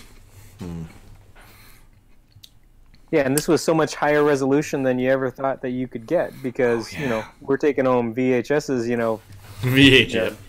In fact, I've got some of the home theater versions here. I've got a million of these, but here's the VHS. This originally came out on VHS and non-anamorphic DVD. I don't know where the anamorphic DVD is. And a third format, which everyone has forgotten. This is a DivX disc. Oh my. Yes. Wing Commander has the honor of being the last film released on DivX. And in fact, DivX enthusiasts will sometimes tell you that it was never released. They are liars. I have 2 copies. And the way I got this was literally buying an entire Circuit City worth of DivXs. Oh my god. It was like 400 DivXs in an eBay auction, and they were like $6 plus $50 shipping. And I got the Wing Commander movie out of them and threw away the rest. This is actually entirely useless. What? Was there anything good in there? The DivX fans. Well, we could never have used it. So this is a format... it was exclusive to Circuit City in late 90s, early 2000s. It was a competing format to DVD. And the idea was that you watched a DivX disc by... Your player would have to... This was like $2, and it was like a rental. And your player would have to call in and activate it and charge you if you wanted to keep it or anything like that. People hated it. The internet is a place where people argue about anything for any reason. But if there is one thing they came together on, it was that... DivX sucks. Yeah, that's like a bad version of net. Like it's get the Netflix proto idea, but it executes it in a bad way. Yes, very bad. I actually managed to find a Wing Commander DivX in the Circuit City store. I was just like jumping up and down happy. That's awesome. Yeah, it was just like, I remember it was like on the floor bottom part of the shelf and, neglected corner, and I was just, picked it up. Shooting for the movie was March, April in Luxembourg of '98. So you had about 10 months of post-production, which is not a lot for a film like this, especially for a group of people who had never done anything like this. Yeah. Digital Naval was totally new. Gosh, it still looks so good. That clock is set to 0. And I will say, over the years, one thing I've come to understand about myself is I know that I read the script beforehand, and I read the novelization beforehand, and I helped write the novelization. So I have the original version of the Wing Commander movie. So when I went into this kind of just filled in the chunks that are still left, and I still made total sense to me. Now I see that most people coming into this have no idea what's going on or why, and that is not a criticism of those people. That I should have better understood that over the years. That's one of those things where it's like, when I have students write papers, you need to introduce the subject first. You need to give people enough background so they understand the context of things. And instead, because you've done all the research, you've read the book, you helped write it, you're just immediately loaded up. Yeah. So it's, this is this is this is that. And this is a great movie for people who are me and no one else. And that's because not a way to make money. But. Oh, there's a hole here? Boom, loaded, done, fixed. Yeah. But speaking of the book, there's a book. There's a book. There's a trilogy of books. Yes, Peter Tellup, who did the Space Above. That'll be a rough book club. I actually like this. It's very interesting. No, that one's fine. I meant... Oh, the next one. Okay. No. No one after that. Both of them, yeah. They're both guilty. So, back in the late 90s... Look at this is awesome. This is awesome. And I have some of the original effect plates for that. If only they had used the Wing Commander 3 and 4 style, though. And they kind of did. You can see it's an evolution of the style he came up with. Yeah. I love that style, though, of the nav maps when Ison is giving you the briefings. It's just beautiful. But 40 years, just like our trailer. That was our line. We love our trailers. Oh, by the way, Mr. Obutu there, the fellow who is not the captain or the first officer. He is also in Phantom Menace. He played Captain Panaka, who was the chief of the fighter squadron or the head of security for the the weird gun. Weird gun, funny hat. Yeah. And in interviews afterwards, he heavily talks shit about both movies. To the point that he was not invited back to be Captain Panaka in the next Star Wars. Captain Panaka is replaced with Captain Panaka's nephew, and because when they first at the start of Attack of the Clones, when her ship blows up, there's a guy who looks like him, but it's not. With the eye thing. Yeah. Okay. Oh, I never noticed that. Yeah. Wow, you're right. Yeah. You if you just casually watching, okay, it's the guy from the previous movie. It's not. Hugo Kukarshi is not. Persona grata. Is that the Persona non grata? I think you hit your space bar. Oops. Well, don't worry about that. Oh no, I think it's still playing. Oh yeah. It just froze weirdly. Whatever. So, by the way, I love the picture of the lady back there. There's an internet rumor that is Sarah Michelle Gellar. It's not. Freddie was not dating Sarah Michelle Gellar. There was no connection between them at the time. See how it kind of would be. The more interesting rumor I've heard and have not confirmed, but do believe, is that it's supposed to be Saranya Carr, the TCSO woman who shows up on the Tiger's Claw. I can say you can see it's Gellar though with the lip and the hair, with a bit of hair. It's just enough where you can spin it any way you want. Yeah, that's one of those looking back. Maybe it is, but it wasn't. Yeah. And the thing in back of Blair is a Marine recruiting poster. Mm-hmm. There's a larger version elsewhere on the ship, which we actually have hanging over there. I'll say I can. Do you want me to grab it or no? It's too secured to the wall. It's in glass. Well, no, I meant how is it secured to the wall? I just don't worry about it. Yeah, no, all right, yeah. That's one thing where suddenly the shelf falls over and the screen goes blank and not on purpose. So while Maniac heads off for his mission, oh, by the way, the Concordia, isn't that beautiful? I mean, it's a battleship in space. It's so cool. Yeah. It's not the Concordia from Wing Commander 2, but it's a battleship in space. How can that not? That's so cool. It's so weird. It's got the turrets have windows and things. Like, why do you have windows on a turret? It's crazy. But one of the things I'm most proud of is that I helped with this book during the writing of it. When someone is writing a tie-in novel like this, they don't get to see the movie because it has to come out at the same time as the movie, so they get the script. So if you're ever interested in what the shooting script was like, it's here in this. Merlin is in here. The traitor plots are all in here. But Peter Tellep, the author, he'd done Space Above and Beyond novels before this, and he's done a bunch of other things since then. He's actually co-author with Tom Clancy for one of his last books. He's risen far above Wing Commander, but he wanted it to connect to the Wing Commander game. So he contacted our site. I think he actually contacted Dan from Dan's Wing Commander movie site, and Dan sent him to me very kindly. And I got to have the most thrilling month of going back and forth and getting him Wing Commander information. And in fact, I boxed up my original copy of Wing Commander 1 because I was in high school. I was a junior in high school. I couldn't have games to give away, but I got my Wing Commander 1 and I boxed it up and sent it off to him. And he thanks me in the intro, and that's one of those, it's one of my favorite things that's ever happened. Also, so many cool things. Watch these fighter scenes for the insert shots of hands on the cockpit and the throttle. Those were all second unit shot stuff done later, but it's all really elegant and nicely done in a way that you don't appreciate because it's half a second between movements. But they did so many of those, and they look so good. That was a Bonvisky type landing there, I think, right up to the fence. This would also get you grounded for life. So this set here, the Tiger's Claw set, they didn't have a full carrier deck to make, so they built half of it and then mirrored it. So any of that shot where you see looking back, it's two shots put together. In fact, I think I have a graphic. Yeah, I have a bunch of graphics and concepts and things, but it's hard to switch from them during the movie.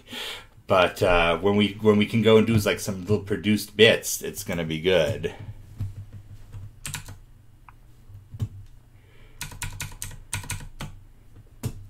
Have I lost my mouse somehow? I don't know. It could be over here somewhere. Pause. Oh, there it is. I had to resync. You did pause the movie for a few seconds there because I just noticed mine was several seconds ahead, so I had to slow it down. That's all right. We've all seen it before. If you haven't seen it before, how are you here? If you haven't seen it before, this is a weird way to start. Johnny Walker again. Yeah, Johnny Walker again. And it actually gets a call out in the original script. They say Johnny Walker Black. Maniac names it. And it gets thanked in the credits. So we wanted to be authentic and have actual whiskey, even though I'm a bit too old for whiskey. Yeah, I'd say that's why I didn't even bring out the second shot. I know you. This will be the, hey, everybody's doing this is about this Wing Commander. Bam! And then he's going to fall onto the keyboard, and I'll say, well, I don't know how to end the stream, so bye. Oh, and shout out to Ginny Holder as Forbes. She's fantastic and totally underappreciated. You know, this is a completely original character to Wing Commander. And isn't it neat how this is a strong female character, African-American character, has love relationship with Maniac, but of course she dies and inspires him to do something, but it's not like a fridge death. He causes her death, and feels bad about it. But she's such a good character and totally underappreciated at the time. You didn't have characters like her in movies like this in this specific time. Just push her off the deck. Push her off the deck. My God. He's listening to Mozart, Così fan tutti, the trio from Così fan tutti, which is library music from Ole George, which is a company that does music that studios can use for things like this. Huh. There's also a couple of contemporary tracks in the briefing room scenes, or the rec room scenes, which is Cuba is one of the bands, and it's something people recognize, but I can't remember offhand. Leon might know. So I have a question. How do you feel about the introduction of the Pilgrims to Wing Commander's lore? I am a fan of the Pilgrims. Let's talk about the Pilgrims. That's a good point. So one of the big hated things about the movie is the Pilgrims. What are Pilgrims? And you can kind of go back through the history of the John drafts Wayne. of the movie and see where it comes from. In the very earliest treatment, it's not pilgrims, it's border worlders. Okay. And it's not necessarily, it doesn't, you know, they don't have a magic power. They do math good. Everybody's like, it's the Force. They do math good. They can feel magnetic poles. That's woo. Until you get to the novels. Well, we don't want to. That's a future book club where we'll call an angry book club. Where all of us will be having blue lights and we're going to flash them. So in the context of the Wing Commander movie, I really like them for a couple of reasons. One, it gives us this establishing pre-war thing. You know, any Civil War story goes back to the Mexican-American War. Because that's where all the officers cut their teeth and learn to fight in space. And it seems like a good thing to have that. Also, you know, the other challenge of Wing Commander, in any attempt to adapt Wing Commander, is that there's nothing there to Blair. He's you. He's bland. Mark Hamill does such a good job, not because he's an incredible, you know, character actor, but because he's an incredible, I'm you. Yeah. The same with Luke Skywalker. The fantasy is that that's you on your farmland, and you're learning to be a, you know, somebody comes and tells you you're magic, and you get to fight Darth Vader's. So you need some kind of backstory to make him a movie character instead of a player insertion character. I just want to say creepy shot of Maniac right there. Oh, yes. Sitting there with his legs spread at a table with Rose right next to him is just a weird shot. And it's going to be because we do a film thing of it. No, well, we're about to get to bullet time, right? Mm-hmm. You mean time slice? You mean jump drive? Jump drive, yes. We won't use the jump drive. Yeah, we have 2 cameras. If we could get a bunch more, I don't know. I don't know if we have the. That would be weird in here. That would be the weirdest bullet time ever. By the way, I can show you guys later, but I've mapped out the Tigers Club Bridge and what all the stations are based on these shots. It's incredibly geeky. This is always weird to me too, because the bridge it's spacious, but it's not tall.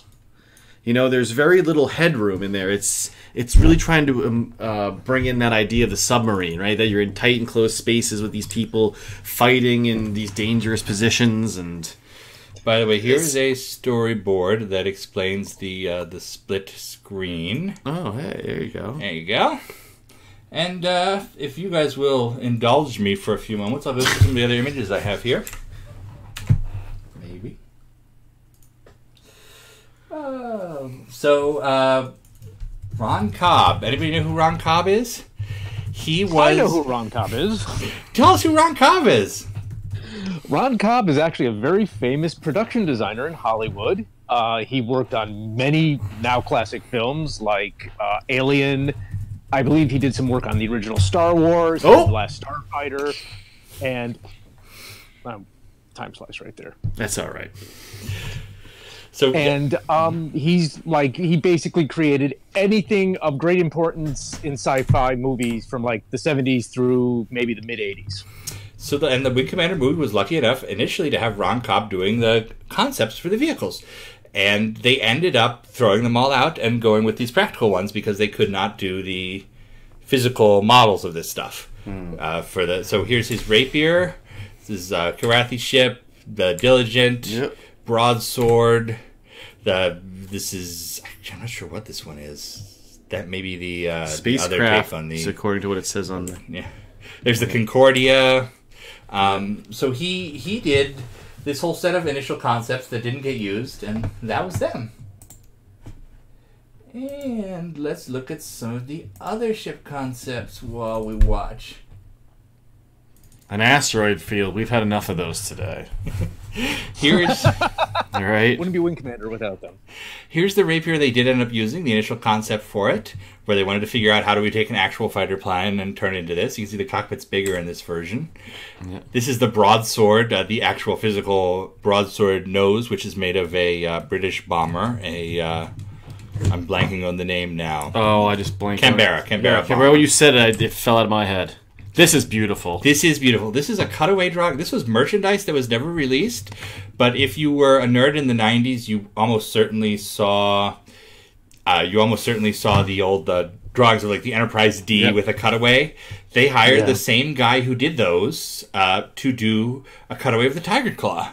And he did this beautiful, beautiful image that, of course, just never got published because it was just way too expensive.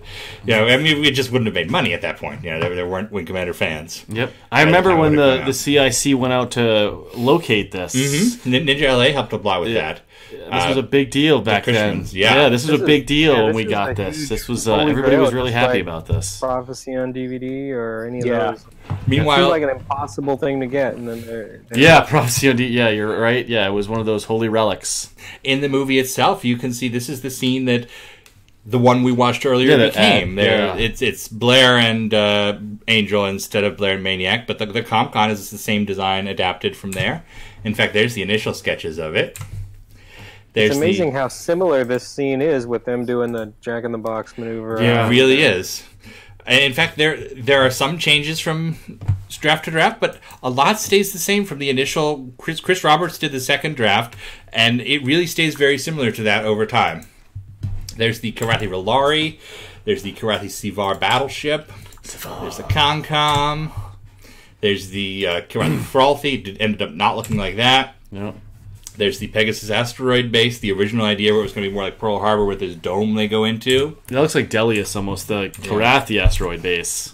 There's the Rapier. Here's the toys. They did a toy line for this movie, a company called X Toys, and if you give me a couple hours, I can tell you some stories. Remember, this show's motto is, there's always another show. So these are the prototype toys they did of the Rapier and the Dralty. They never came out. But the action figures themselves did. They put out 8 action figures. Here's the Dean McCall Rapier that was used in that test shot. Here's a set photo that shows the actual Rapier up on a movement rig for, they put the pilot in there and they shake it around so it's real. No intentionally veering like on Star Trek. Yep. Here's an early shot of this is the one that was cut in half for the inside shots. Man. And these are from the production book, which was sent out to licensors. One of the problems with the licensing for the Wing Commander movie, the toys and the posters, and they made all sorts of things, but because the release window was so small, it was very hard to time it to the release of the movie. So very few of the actual toys and any of that actually came out alongside the movie. It came out 6-8 months later. Weird looking. That's the broadsword. The broadsword with the concept. Because you have the cockpit just clearly kind of latched onto the rest of the frame. There's an early take on the Tiger Claw, which you can see is much more massive. The missiles they fire later in the movie. Here's an early draw. This is the model, the physical model they built of the Dralty. That's the initial concept. The missile-heavy Dralty. And if you look at these silhouettes, you can see the Concordia and the Snake Ear actually swapped designs at one point. They decided to give because it was originally supposed to look, the Snake Ear was supposed to look like the Yamato or something. It was this huge battleship. I was going to say, my first thought is that it's trying to emulate the pagoda mast, but then it's also bringing in the pre-war trimast of American battleships you'd see at Pearl Harbor. That was kind of a mix between the two that was kind of odd. Here's a couple of the sets. This is the mess hall, which we just saw actually the scene. There's the truck on the deck. Here's the Kilrathi Bridge, which gets almost entirely cut from the movie. Another major source of cuts to the movie is the fact that they initially had these interstitials with the Kilrathi every couple scenes, and you would see what was happening on the Kilrathi ship, and they would talk about their plans, and so the audience would learn about that even though the characters don't. Certainly. But they did not like the look of the Kilrathi, so they obscured them and cut them out as much as possible. Oh, Mr. Obotu. Who are you? Mr. Obotu, if you please. And what else do we have here? Look at the Kilrathi themselves. Here's Do you wear it for luck? I do. I wear the Pilgrim Cross regularly because I'm a Wing Commander fan. And I love that's another reason I like the Pilgrim's idea, is that I like something that makes you a Wing Commander fan, a symbol. Sure. I grew up with all, back in the day, it was a friendly rivalry, but it was a rivalry between Wing Commander fans and Ultima fans, and they had their Ankh and all these symbology that Richard Gary came up with, and there was nothing like, I'm a Wing Commander fan. And with this, there was. Yeah, that really is our kind of thing. We don't have much outside of that. There's the Karathi language, which they created for the subtitles.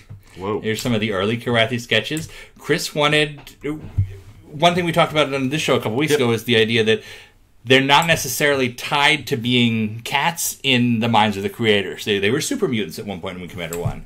So they have a cat-like look to them, or they're supposed to, but they're not necessarily supposed to be a big fuzzy cat. Heavily samurais. Yeah, so Chris wanted that Japanese warrior look to the Kilrathi. So they tried a lot of angles like that, yeah. Yeah, you see that in their armor, in the weapons, in a lot of the colors they're choosing. Absolutely. Yeah, that screams... and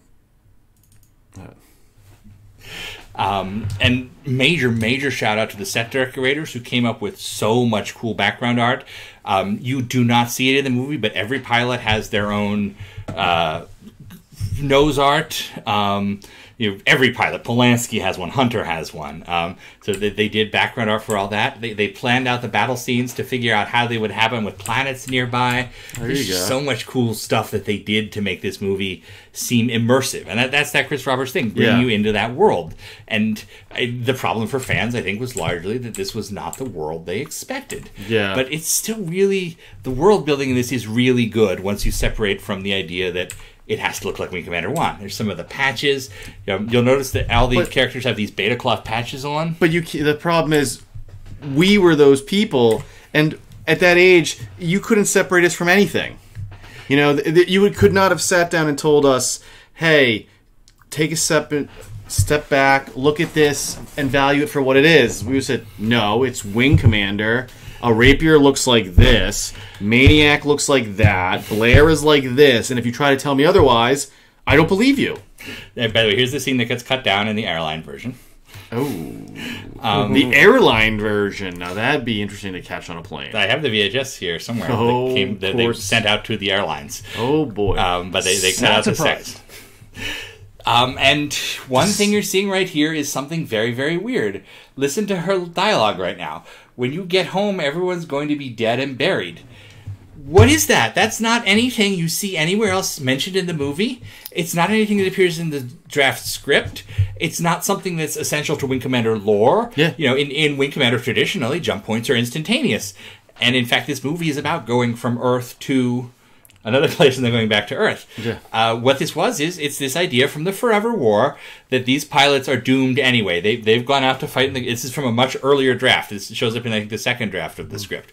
And it's that the pilots can never go home. Hundreds of years will have passed on Earth. The jumps they make take hundreds of years. While they don't experience that, when they go back to Earth, it'll be a totally different place.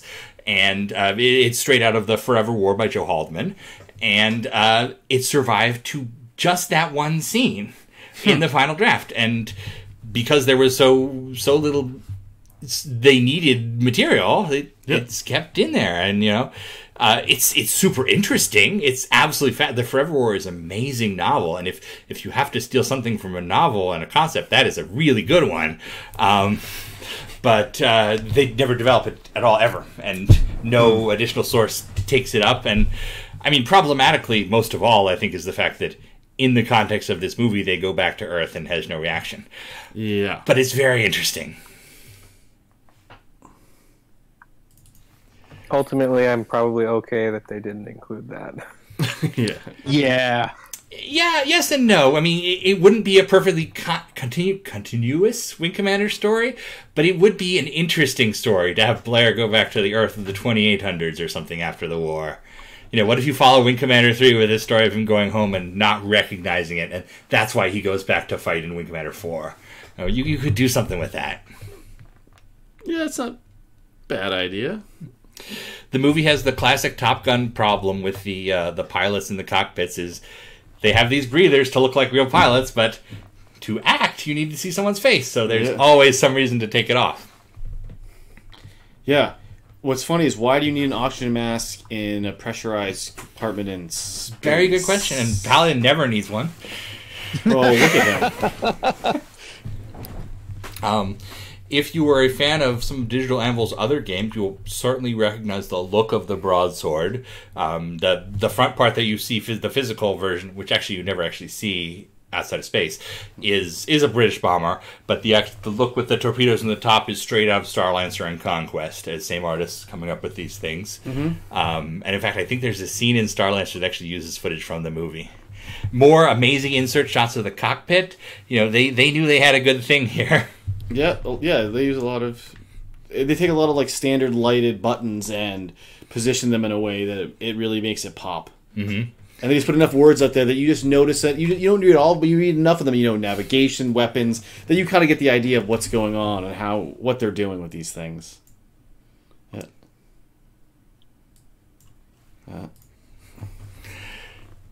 Yeah, and iconic scene. This is Dan from Dan Wing Commander movie site. He voices one of these background characters. Wait a minute, what the? Oh, right there, yeah, that's him.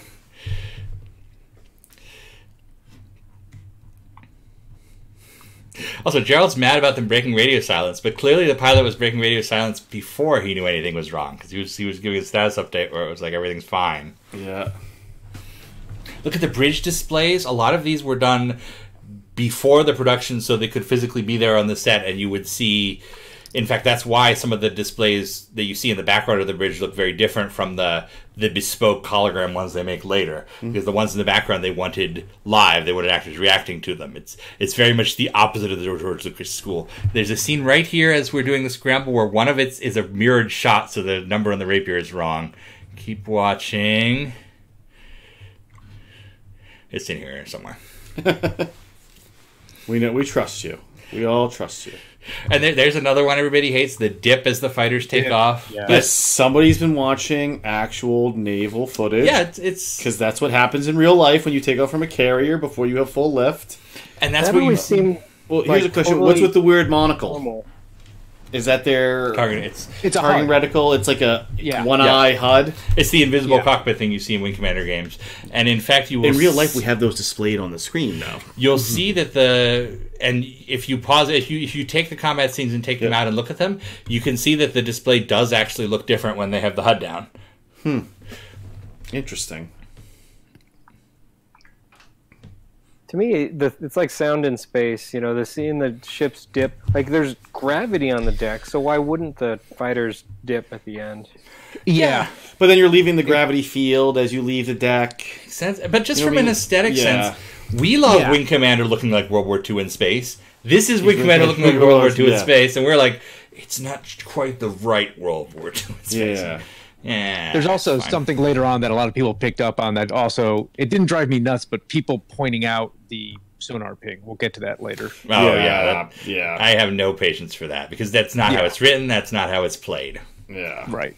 Now, I have there's something you mentioned a while ago, not tonight, but previously, Loaf, that the space background shots in this were they from satellite shots, or were these like moving away from that? Very good question. So Chris was very against his artists using Hubble photography. So these are bespoke. It's bespoke space art. And it is distinct per the systems. This is another one where they spent an insane amount of time figuring out what does the Enyo system look like versus what does Dakota, where Charybdis is, versus what does Earth look like. Mm-hmm. And they are all distinct and different, but never to the point that you really see it in one viewing of the movie.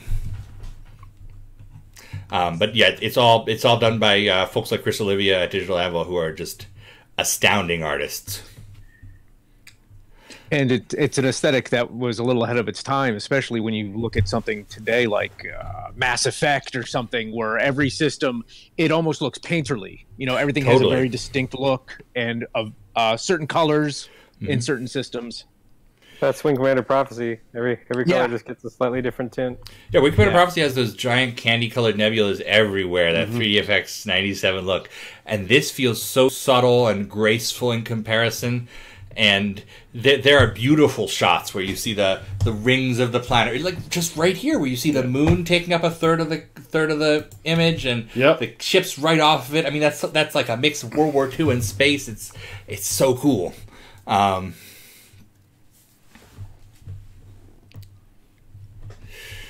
really cool action. You know, you watch this and you want to play this game. You know, the plot is as confusing as heck, and I imagine somebody coming to this today has no idea what's going on for sure, but this looks cool and fun and interesting. Well, yeah, because as a fan, you can immediately plop yourself into a mission and think, oh, I know what this is, or I can see where this is like, or what mission is? I can go find a mission just like this. I wish we had a mission where we flew a broadsword against a snake ear and could put some torpedoes in the side. Yeah. And this it looks so good. And if you play Star Lancer, they take this aesthetic there. I think it was 99 was a little bit too early to do that as a real time game, so it's nowhere near this quality, but it's the same sense, and I will always love Star Lancer for that. So many good insert shots of the different Tiger's Claw crewmen. The version that was shot had tiny little background stories for all the Tiger's Claw crew. The guy doing the missile loading, the guy repairing the spacecraft. They all had characters, and there were like a series of shots throughout the movie that they would have the option of showing, oh, this is Ortiz's story, or this is Olivia's story. They were all named after the artists and so on. Sure. Olivia and Peterson after Eric Peterson, who was I forget what his title on this is. It might be producer, but I think it's like he was the guy who got stuff done. So I have a question. Why did they go with like conventional weapons, like bullets and things, as opposed to lasers and mass drivers and all of that? Purely look, it's to get that World War II feeling. They wanted that. Yeah. Okay. And it's something that I think Chris still sticks with. If you saw like the early Star Citizen trailers, it's those slug throwing weapons. A finished game has all sorts of weapons. It's a privateer style game, but yeah, he really likes that aesthetic, and he's not wrong.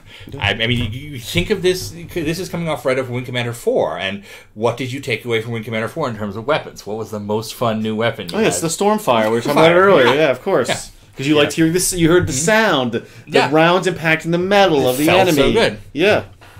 And it gives you more realism. It tells you what the source material is. If these guys were shooting lasers like an X-Wing, this becomes much more fantastic. Yeah. But if they're shooting guns and you understand a gun, you understand the limitations. They're going to run out of ammo. That's going to... It makes things feel much more physical. Her Rosie's call sign is Sassy, by the way. It's never said in the show, but it's on... It's never said in the movie, but it's painted on her fighter. Interesting. Sassy. See, that seems almost like the wrong type, because typically call signs are plays on people's personality. So she should be like Blair. Straight arrow. Yeah. And another thing you can pause and look at someday is the VDU shots. They did VDUs with the ships targeted. There's Drolthy and Dorkier and all sorts of tiny things in your peripheral vision as you see these forward on cockpit shots to the right and left of the screen. You can see that there's a map of the area on the left, and there's a targeting of the ship he's targeting right here. There are insane details in all of the cockpit shots, and there are so many cockpit shots. The guys at Digital Anvil, comped all this, and it looks so good.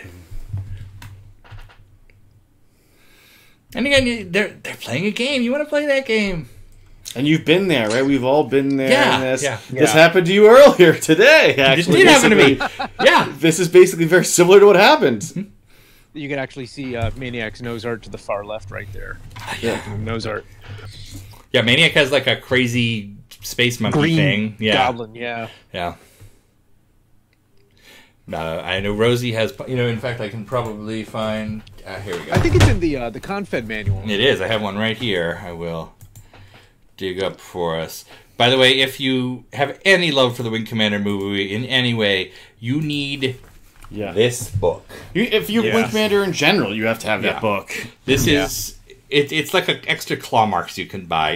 It was written by Chris McCubbin, edited by the great David Ladyman, and it's everything about the movie in the universe. It's set up as a futuristic web browser, as imagined in 1999. But worth it just for that. And it walks you through... It's supposed to be Blair going through the future web. I love the buttons at the top. Yeah, every page has... Here, I can show you. Every page has buttons at the top as though it were a web browser. Yep. And it uses big segments from the Wing Commander Bible to explain parts of the universe. It's got letters from the characters. It's got histories. It's got everything. And obviously some people were like, "But it's not perfectly in continuity with the game." That's fine. Here's the page of the now we see that. Different nose arts. And in fact, I think there's a couple nose arts in there that are not in there. Night, and so no, Night was on there. If you had asked us 20 years ago, that'd be a much touchier subject. Not for me. I always defended this movie, but back then it was because I was kind of a Slavish fanboy, and now it's because I like stuff I like. Yep. Yeah, we had a lot of debates back in the day about this stuff. Oh, here we go. We should probably let this... It's the... Oh, yeah, here's a big scene. Yes, this is a really big scene. One that a lot of us kind of... Yeah, they push him off the flight deck. We make a lot of jokes at this event's expense. You know, I originally had written it off when I saw the movie that maybe the flight deck was magnetic, and you know, I was like any fanboy, I try to use ratiocination to kind of figure it out. Oh yeah, that's explainable. Yep. Because that's not really what a pilot would do. Yeah. Speaking to this, another thing that people always bring up is the "you never existed" thing, which is, it's not from Wing Commander in any way. It's something that's specific to Angel in this movie.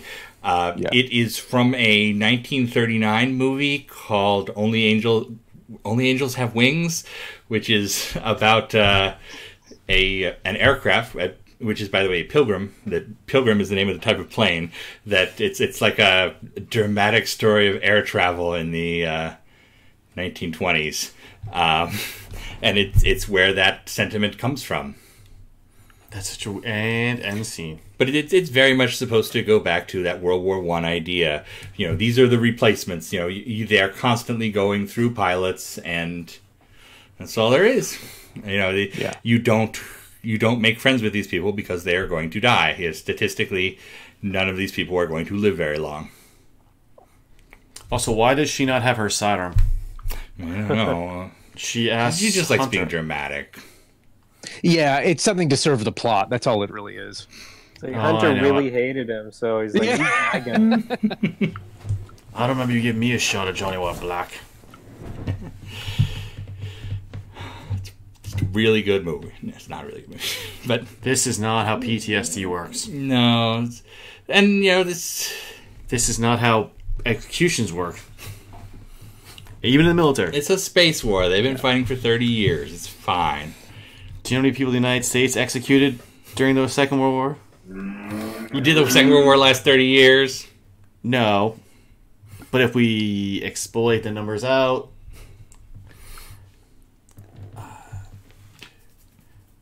Okay, that'd be a total of 6.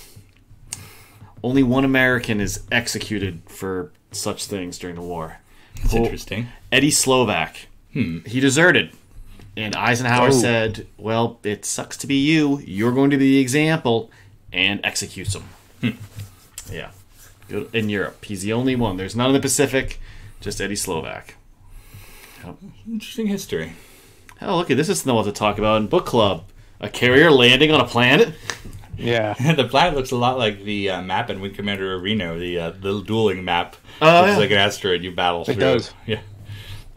I hope that's under a cliff. Hi, the tar hole right there.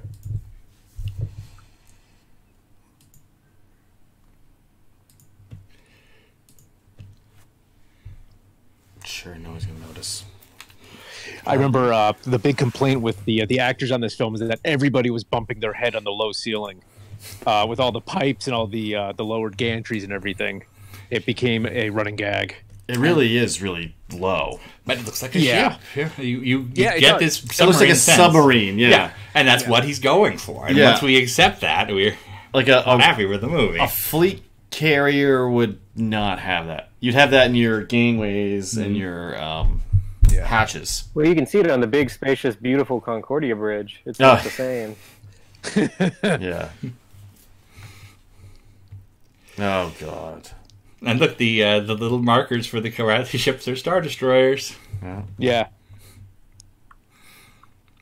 Oh, con sonar.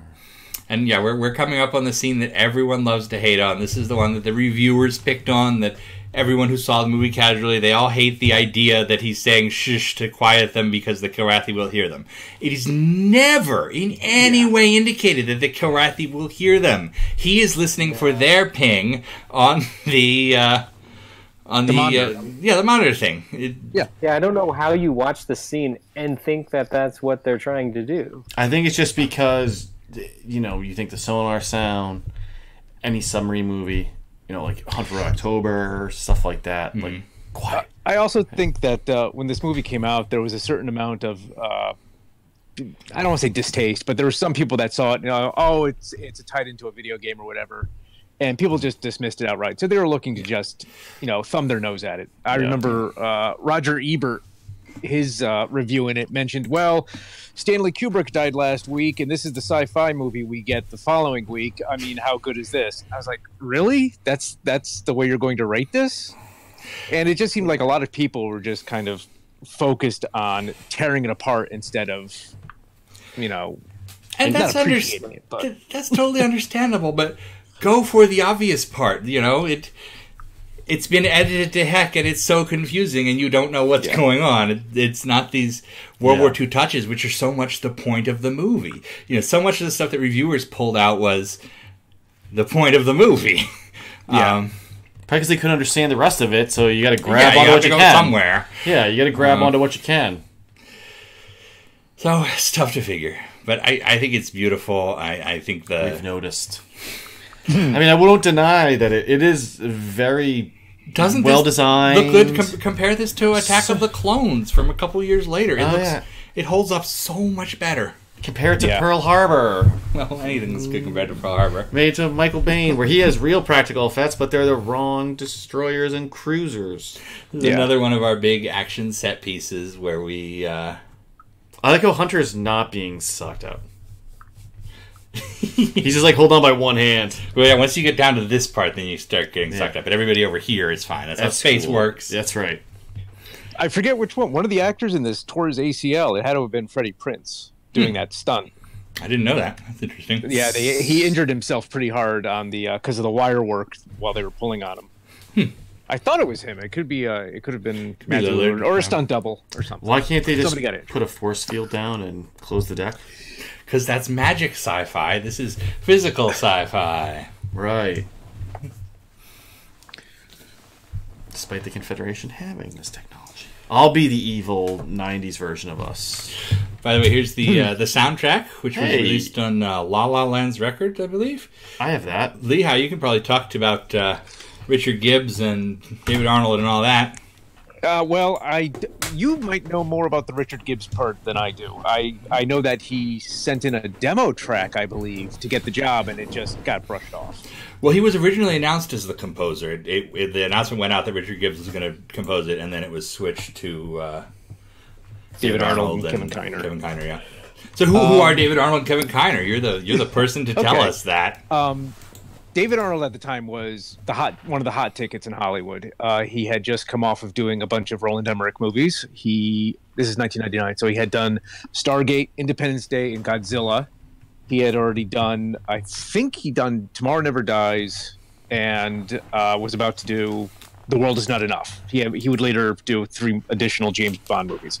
So he's more recently done Sherlock for the BBC. Mm-hmm. So he's a big name composer. But because this is such a mid-budget movie, they couldn't, give him as much money as he wanted. So they also brought in a gentleman by the name of Kevin Kiner, who did a lot of television, some Stargate SG-1 episodes. He later on did Star Wars Rebels. And they co-composed. Arnold wrote 4 themes for the movie. He did the overture, which we heard at the opening. And then he did a theme for Angel, which is also the love theme. A theme for the Pilgrims, and a theme for the Kilrathi, which I think got kind of cut out of the film towards the end of production. It was performed by the Sinfonia of London, who is sort of like the studio orchestra for the London Symphony Players. They also performed on movies like RoboCop, Danny Elfman's Batman, and they recorded it out in England. It's a really nice sounding recording. I think it's Sonic Images, not oh, you're right, Sonic Images. La La Land Records. Yeah. Ford, if you're listening to this, how are you? Yeah, it's a very rousing score, and I think in the liner notes of the CD, Chris Roberts mentions that he didn't want a sci-fi score; he wanted a World War II score, and that opening theme is very much like Ron Goodwin, who did movies like Force 10 from Navarone and Where Eagles Dare, those British March military movies. And David Arnold really does a really nice job of drumming up something similar to that. Yeah, it is an excellent score. Yeah. And I know the main theme is in Fox. Fox makes it available as a library thing. Yep. It's good. It is the theme that the initial envisioning of the movie deserved. Yeah. I remember you can pick it up easily on iTunes and places like that now. I started to talk about the novels earlier, and I should finish that thought. Sure. In the starting in the mid '90s, a company called HarperCollins liked to do book packages for new sci-fi movies. They did Planet of the Apes 2000 or 2001, a bunch of things in that genre. And typically, what they would do is they would license to an adaptation, a young adult adaptation, a couple of continuity novels, they call them, which would be more stories set in the world of the film. And then they would do like an art book or a universe book. And that's exactly what happened with Wing Commander. Wing Commander got exactly the same deal as the Tim Burton Planet of the Apes. So they did the novel, which I already showed you. They did a young adult edit of the novel, which is fun. That was that endorsing. Again removes the sex scene. Oh, they did a sequel novel called Pilgrim Stars, and you can see the budget was so low for this thing that they just used the movie art, which was not available when the other book went to press. And there was supposed to be a third book, Pilgrim Truth, which would kind of finish the story of the movie, as envisioned by Peter Telef, because they just let him go wild. Wild is right. So, and the third novel was not released. They ended up having to go back and they just canceled the line. And years later, we were able to get it, and we put it online. It's available at WC News thanks to Mr. Telep and Electronic Arts. Okay, let's talk about the edits again. So here we are. I'm glad you pivoted away from the third book very quickly. I appreciate that very much. I actually like the third one better than the second one, and we'll talk about that at book club someday. But this scene here, they're going to board the Kilrathi ship and capture the ComCon and jump out, save the day. This was supposed to be the climax of the movie. Earlier we saw the Pilgrim Cross, and we revealed that it has a knife. And we've had this establishment where Blair and Gerald don't trust each other. Gerald's a space racist, and Blair is the space race he hates. So what this was all supposed to boil to is they're supposed to board the Kilrathi ship in these costumes, which are clearly like super designed. This is super visual. They've done a lot of work to set this up. And they're supposed to board the ship and find the Admiral from the start of the movie, who, in the original cut of the movie, he is the Pilgrim Trader, and he has been communicating with someone in the Tiger's Claw. And Merlin has established for us that there's mysterious signals going to the Tiger's Claw. And we have seen in all these scenes that were cut, the Pilgrim Trader, who is wearing a spacesuit so you can't see his face, and he's talking with the Kilrathi Admiral and the Kilrathi Captain about their plans. And this is supposed to be the culmination of all that. Blair and Gerald are supposed to get there at once. They find Admiral Wilson. They reveal that he was the traitor, and they have a knife fight. Wilson's like, "You're a pilgrim too, join me." And Gerald gets out his huge hunting knife, and they have a knife fight, Blair using his cross. And at the end of Blair figures it out, and he throws the cross as a dagger into Admiral Wilson's heart and kills him. And that is, Blair loses his cross at that point. That's why at the end of the movie, Paladin is there giving him a new cross. Offering him, it's not faith, it's genetics, but if you need faith, take mine. And that is supposed to happen right here. We're supposed to follow Blair as he goes into the Kilrathi Bridge, which we saw the sketch of earlier. It's super designed. That statue of Sivar, where he's supposed to come in and find the Kilrathi Admiral praying, first of all, to their alien god. And it's supposed to be this like horrific and beautiful moment. And then the knife fight happens, and we we figure out what's gone on. And what they've done is they've cut all of that out. They've used a couple reaction shots and this audio recorded later to explain what's going on. And that's it. You know, he shoots the Kilrathi, and then we hear voiceover of Blair. It's like, I found the Navcom, I'm coming back. So the heart of the movie has been torn out right here. And that was not because of Merlin. That was because test audiences found the Admiral Park confusing. They did not understand that he was the guy from the start, because you see him for such little time. You remember him as the guy who can't break a window. And this is why in my essay the other day, I pointed out that, you know, the Wing Commander movie is kind of like us.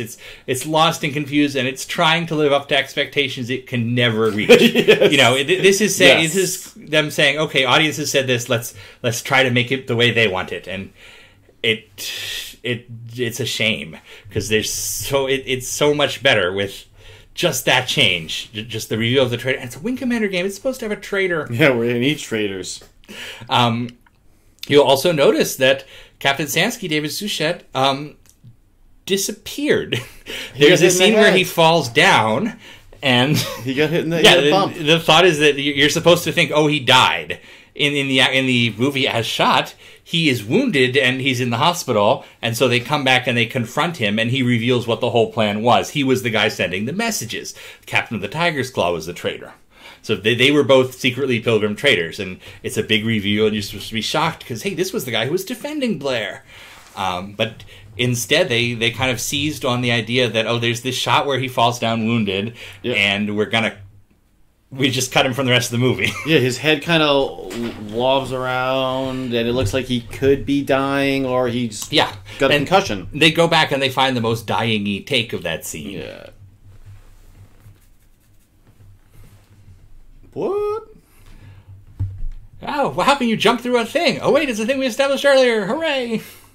One thing we did keep in this. So here, so we have all these scenes previously that established that Paladin was his mentor, and he's honest with Blair. He tells him about the Ison and all this stuff like we saw earlier. And like, oh, but you need faith. Take mine, because you lost your knife in a knife fight. When you plunged into some guy's heart. Yeah. So this scene makes so much more sense in that context, and now it's just kind of hanging there. But again, wonderful acting by Checky Cario. I think he can do absolutely no wrong. He should be our Captain Grierson. Why don't you go?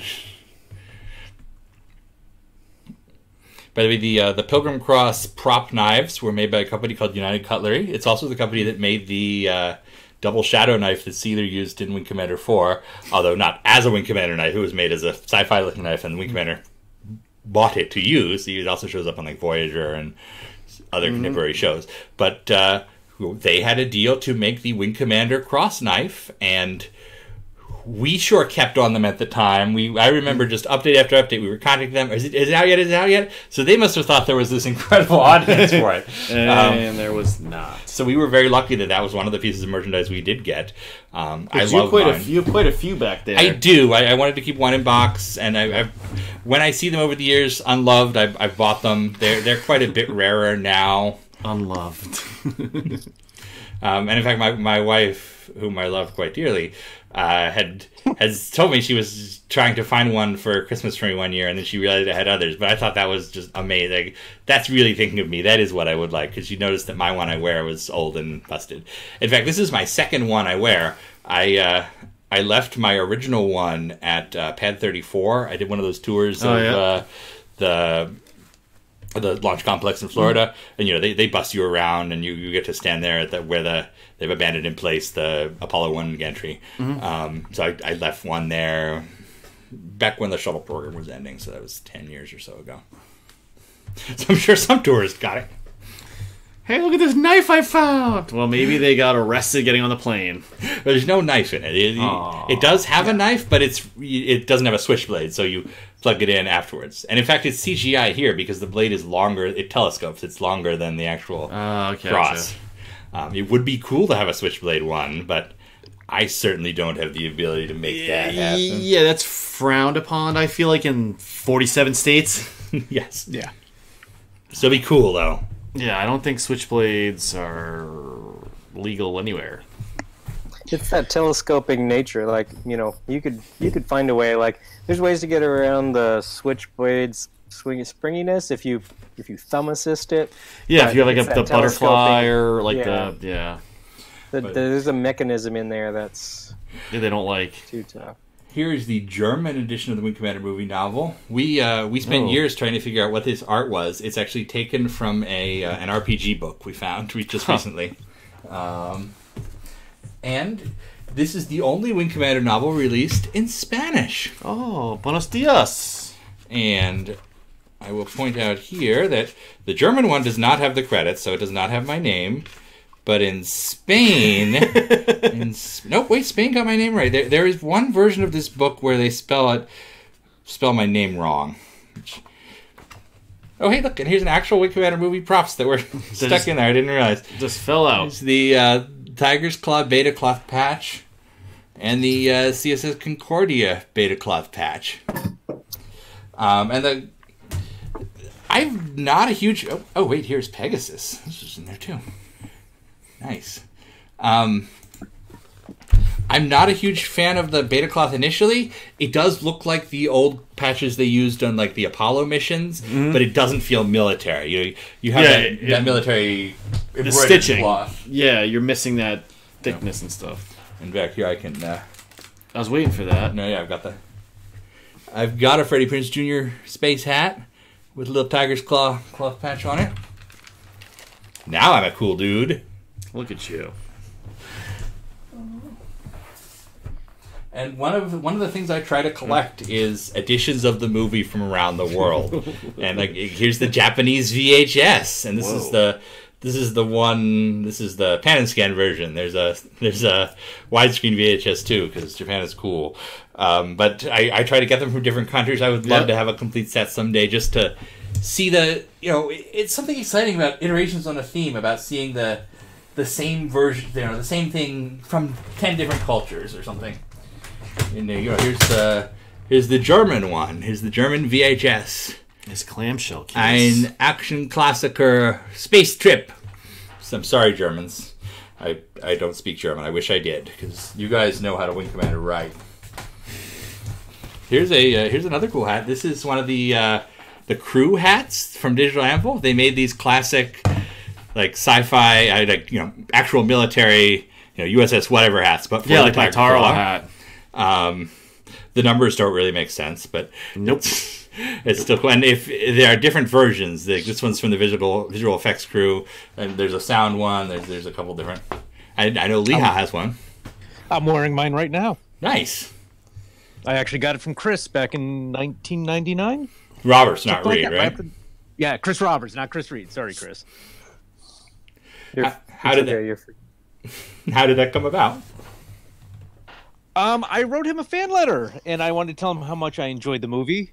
And about 2-3 weeks later, I checked my mailbox, and he sent me, let me think about this. There was a full-size movie poster, the hat, of course, a ticket to the premiere and an invite to the post-party show, but those were long expired by that point.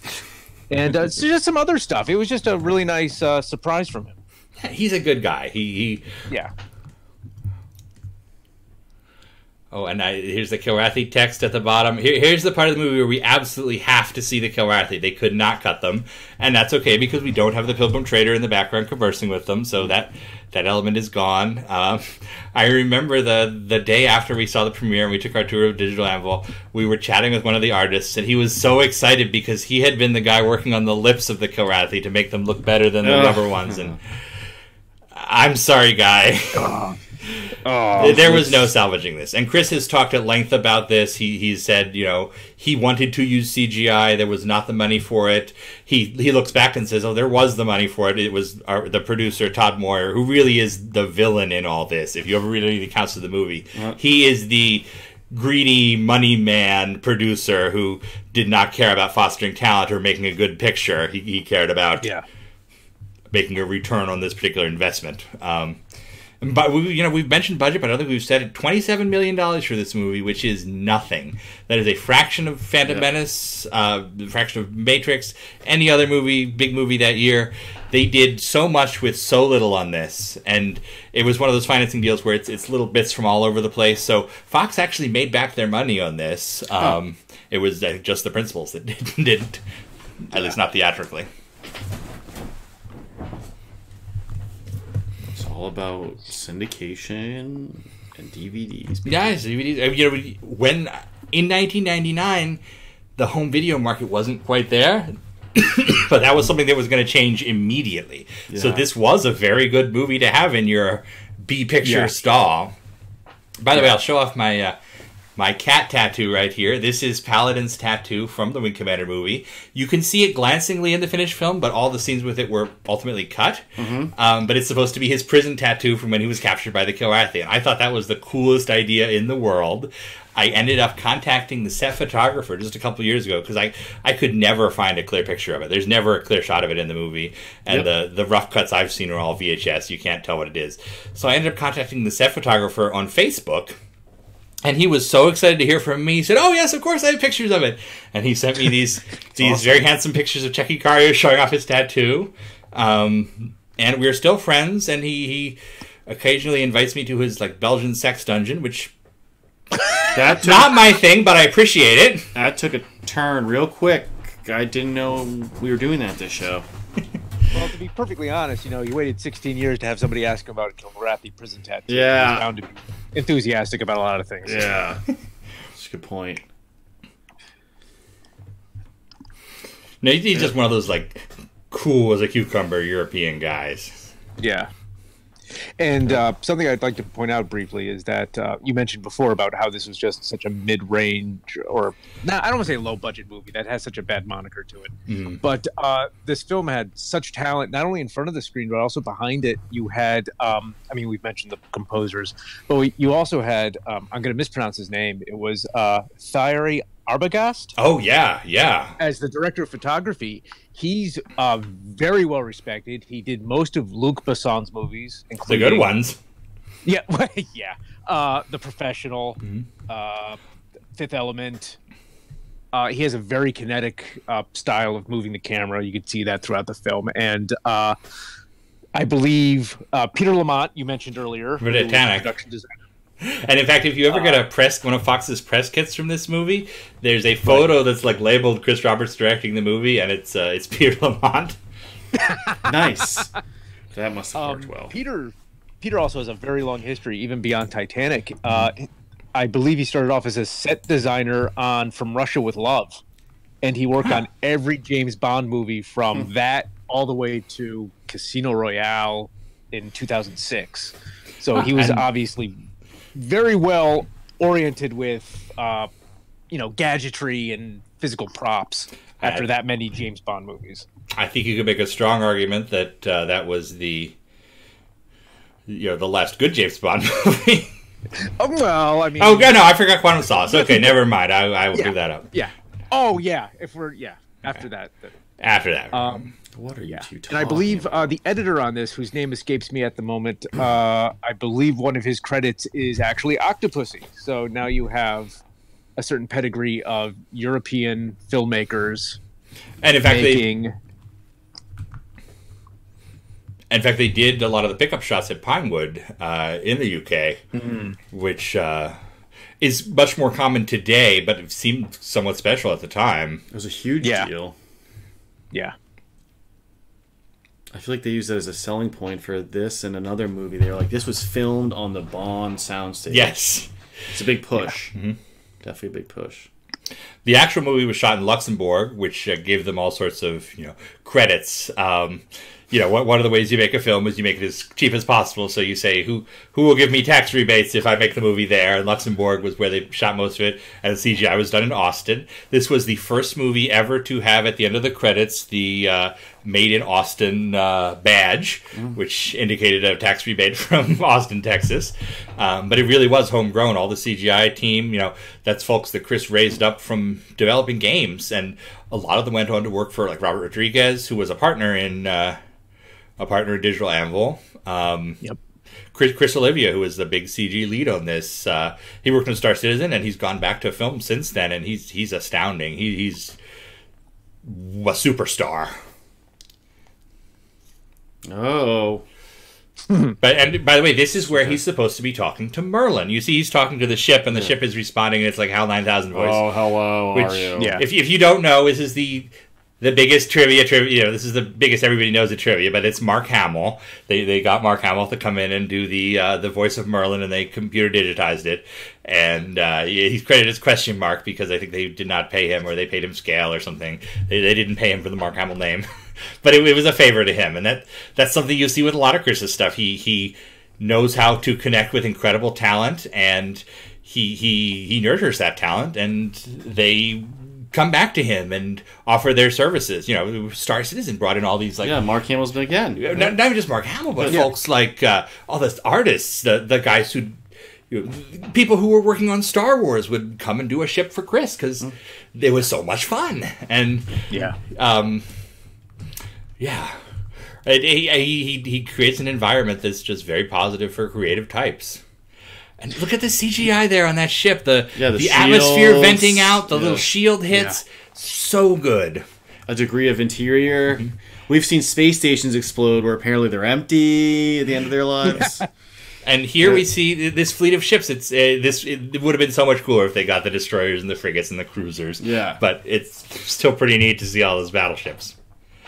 And you were telling us that yes, on a ship of the fleet carrier, there would be a much more spacious bridge, and here we go, a much more spacious bridge. Sure, they've added 8 inches to head space. It's not bad. It's more what you'd expect, certainly. So this was all shot at a factory in Luxembourg. All the sets were built internally, and a lot of the stuff was just left there, and it remains there to this day, including the rapiers. There was another film that was shot there. I'm forgetting the name now, but it was a direct-to-video movie starring Dolph Lundgren. Okay, we discovered that at random. Yes, we randomly discovered this, and it has a scene that's set in, quote, the future. I think Dolph Lundgren travels from the future back to the past, and the future is evidenced by Chris's cameo. Chris Roberts. And it is a double cameo because he is playing a character named Lieutenant Chris McCubbin. Peter Tellep names the character in the novel after Chris McCubbin, the great Wing Commander continuity writer. So it's Chris playing Chris, and we heard you like Chris's, so we added more. But just look at the Concordia compared to the Tiger Skull. It feels totally different. It feels new and clean and nice. I mean, it's also shot a lot warmer. Mm-hmm. The lighting's a little bit more. And something else I would like to point out is that Tolwyn here is much more Tolwyn in the warmer, friendlier version of Tolwyn, and less the Malcolm McDowell version of Tolwyn that we got to know later. Very, very much so. It was a little bit less fatherly.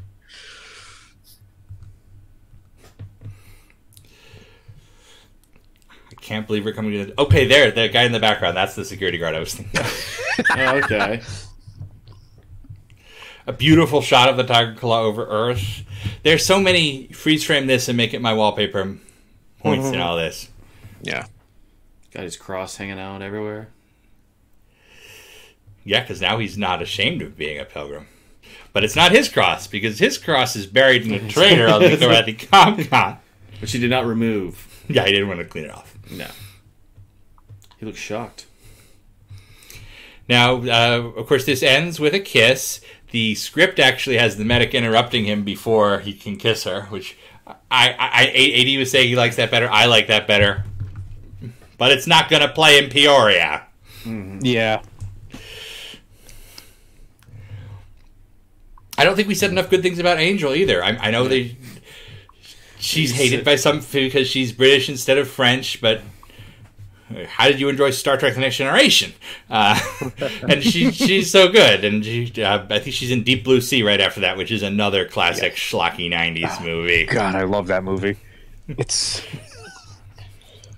I also love that the sexiest thing in this movie is like her in long thermal underwear in her...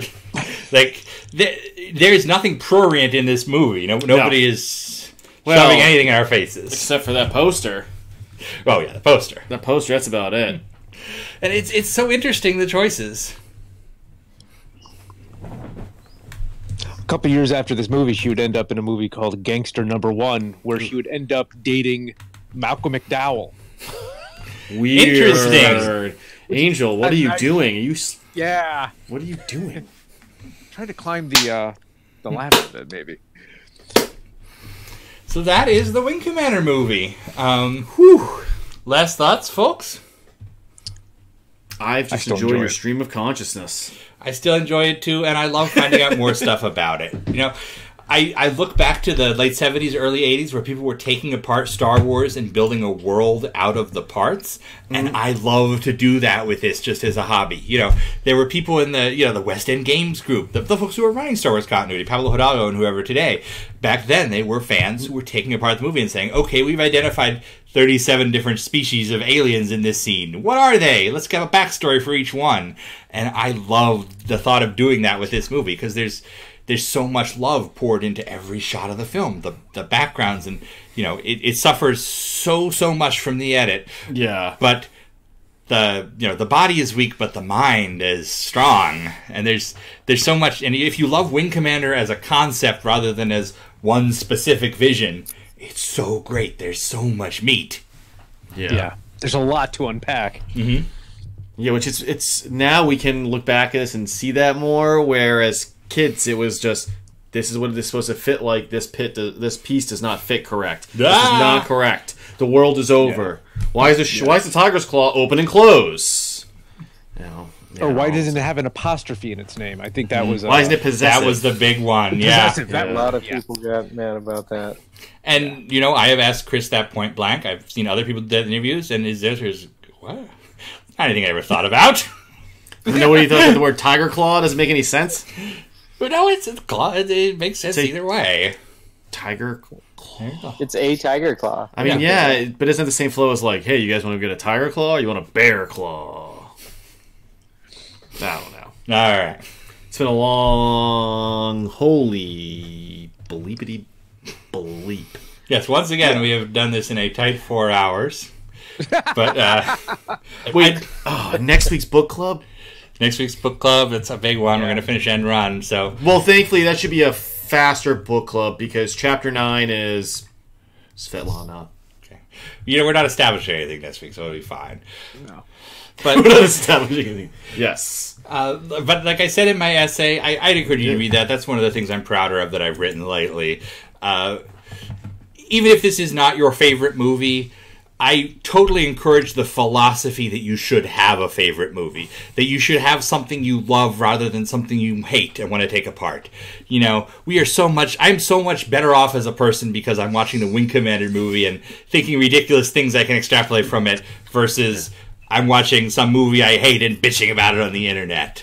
Or tearing this apart. But you could tear it apart in a positive way. Yeah, it's totally, and that's what criticism is supposed to be. Yeah. There was a time back in the day when the worst thing you could say wasn't, that's not canon, or that contradicts something. It was, oh, that's interesting that you figured that out. Do you remember the old Nitpicker's Guide to Star Trek? Where it was like, you read those, like, oh my god, I can't believe this guy watched 10 million Star Trek episode 500 times to notice all these tiny differences. Yeah. And that made him a great fan. And I love that thought of treating something like that.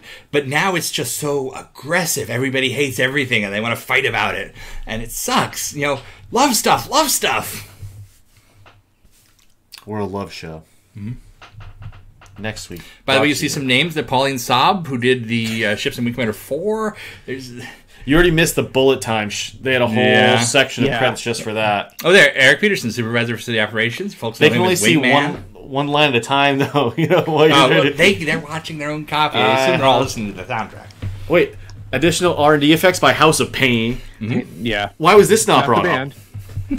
That's another FX outfit where they would do some of the models and they would send them up if you finish this shot. And, people think that a movie is like a video game. It's not. A video game, you have to come with a system that works in, that you interact with. With a movie, it's each individual frame. It's 30 or 60 frames per second, and you're figuring out exactly the right look for each one. And it's painstaking and horrible. And the people who do it are amazing. The Grand Duchy of Luxembourg. There's the Created in Austin logo I mentioned earlier. There we go. City of Ideas. And by the way, I feel like we could do this 5 more times and have 5 totally different commentaries. So, yeah. Let's do it right now! We probably will do this 5 more times. I was going to say, we could always do this again next year. Absolutely. This should be an annual thing. And we're going to do the animated series and all that stuff going forward. And we're going to do closer looks at individual scenes, and it's going to be good. Yes, we'll keep developing and working. But, thank you guys all for coming out. It is a joy to get to do Wing Commander stuff with people each week. I absolutely love it. Yeah, it's been a lot of fun to do these things. Yeah. Today, though, I hope after this, you need to relax. Absolutely. You've been powering through. I give you a lot of credit. I mean, you just went absolutely Rancor for... God. I want to show the world how much I love this movie, and I do love it. At least 100 minutes worth. Yeah. I mean, it was at times I was trying to find ways just to interject to let the man breathe for a second. But then he'd go right back. The only thing I love more than Wing Commander is my wife. So that's right. Who we have to go see right now. Yeah, we will go see her in just a moment. But so thank you guys. We will talk to you on a moment online. Let's go to our ending scene. See ya. All right. Oh, wait. I thought the doctor was coming up. Oh no, he's going to hit the credits right now. Yeah, I know. All right, everybody. Peace and love and all that. We'll see you next time. Buy prefabs. Buy prefab. I love prefabs. Prefabs are great. Hi, I'm Dr. Clyde Burrows from the Omnicron Institute. Jumping through that quasar really saved the day on this adventure. Quasars are a real interstellar phenomenon, although in the real universe they're much further away than the Vega sector. The name quasar comes from the term quasi-stellar object, so named because they were first discovered when unusual radio signals from especially distant stars were detected. Further study has suggested that quasars are a type of supermassive black hole that form the centers of distant galaxies. As gas from their accretion disks fall towards the center of the black holes, electromagnetic radiation is released, creating their signature radio signals. See you on the next exciting episode of All Wings Considered.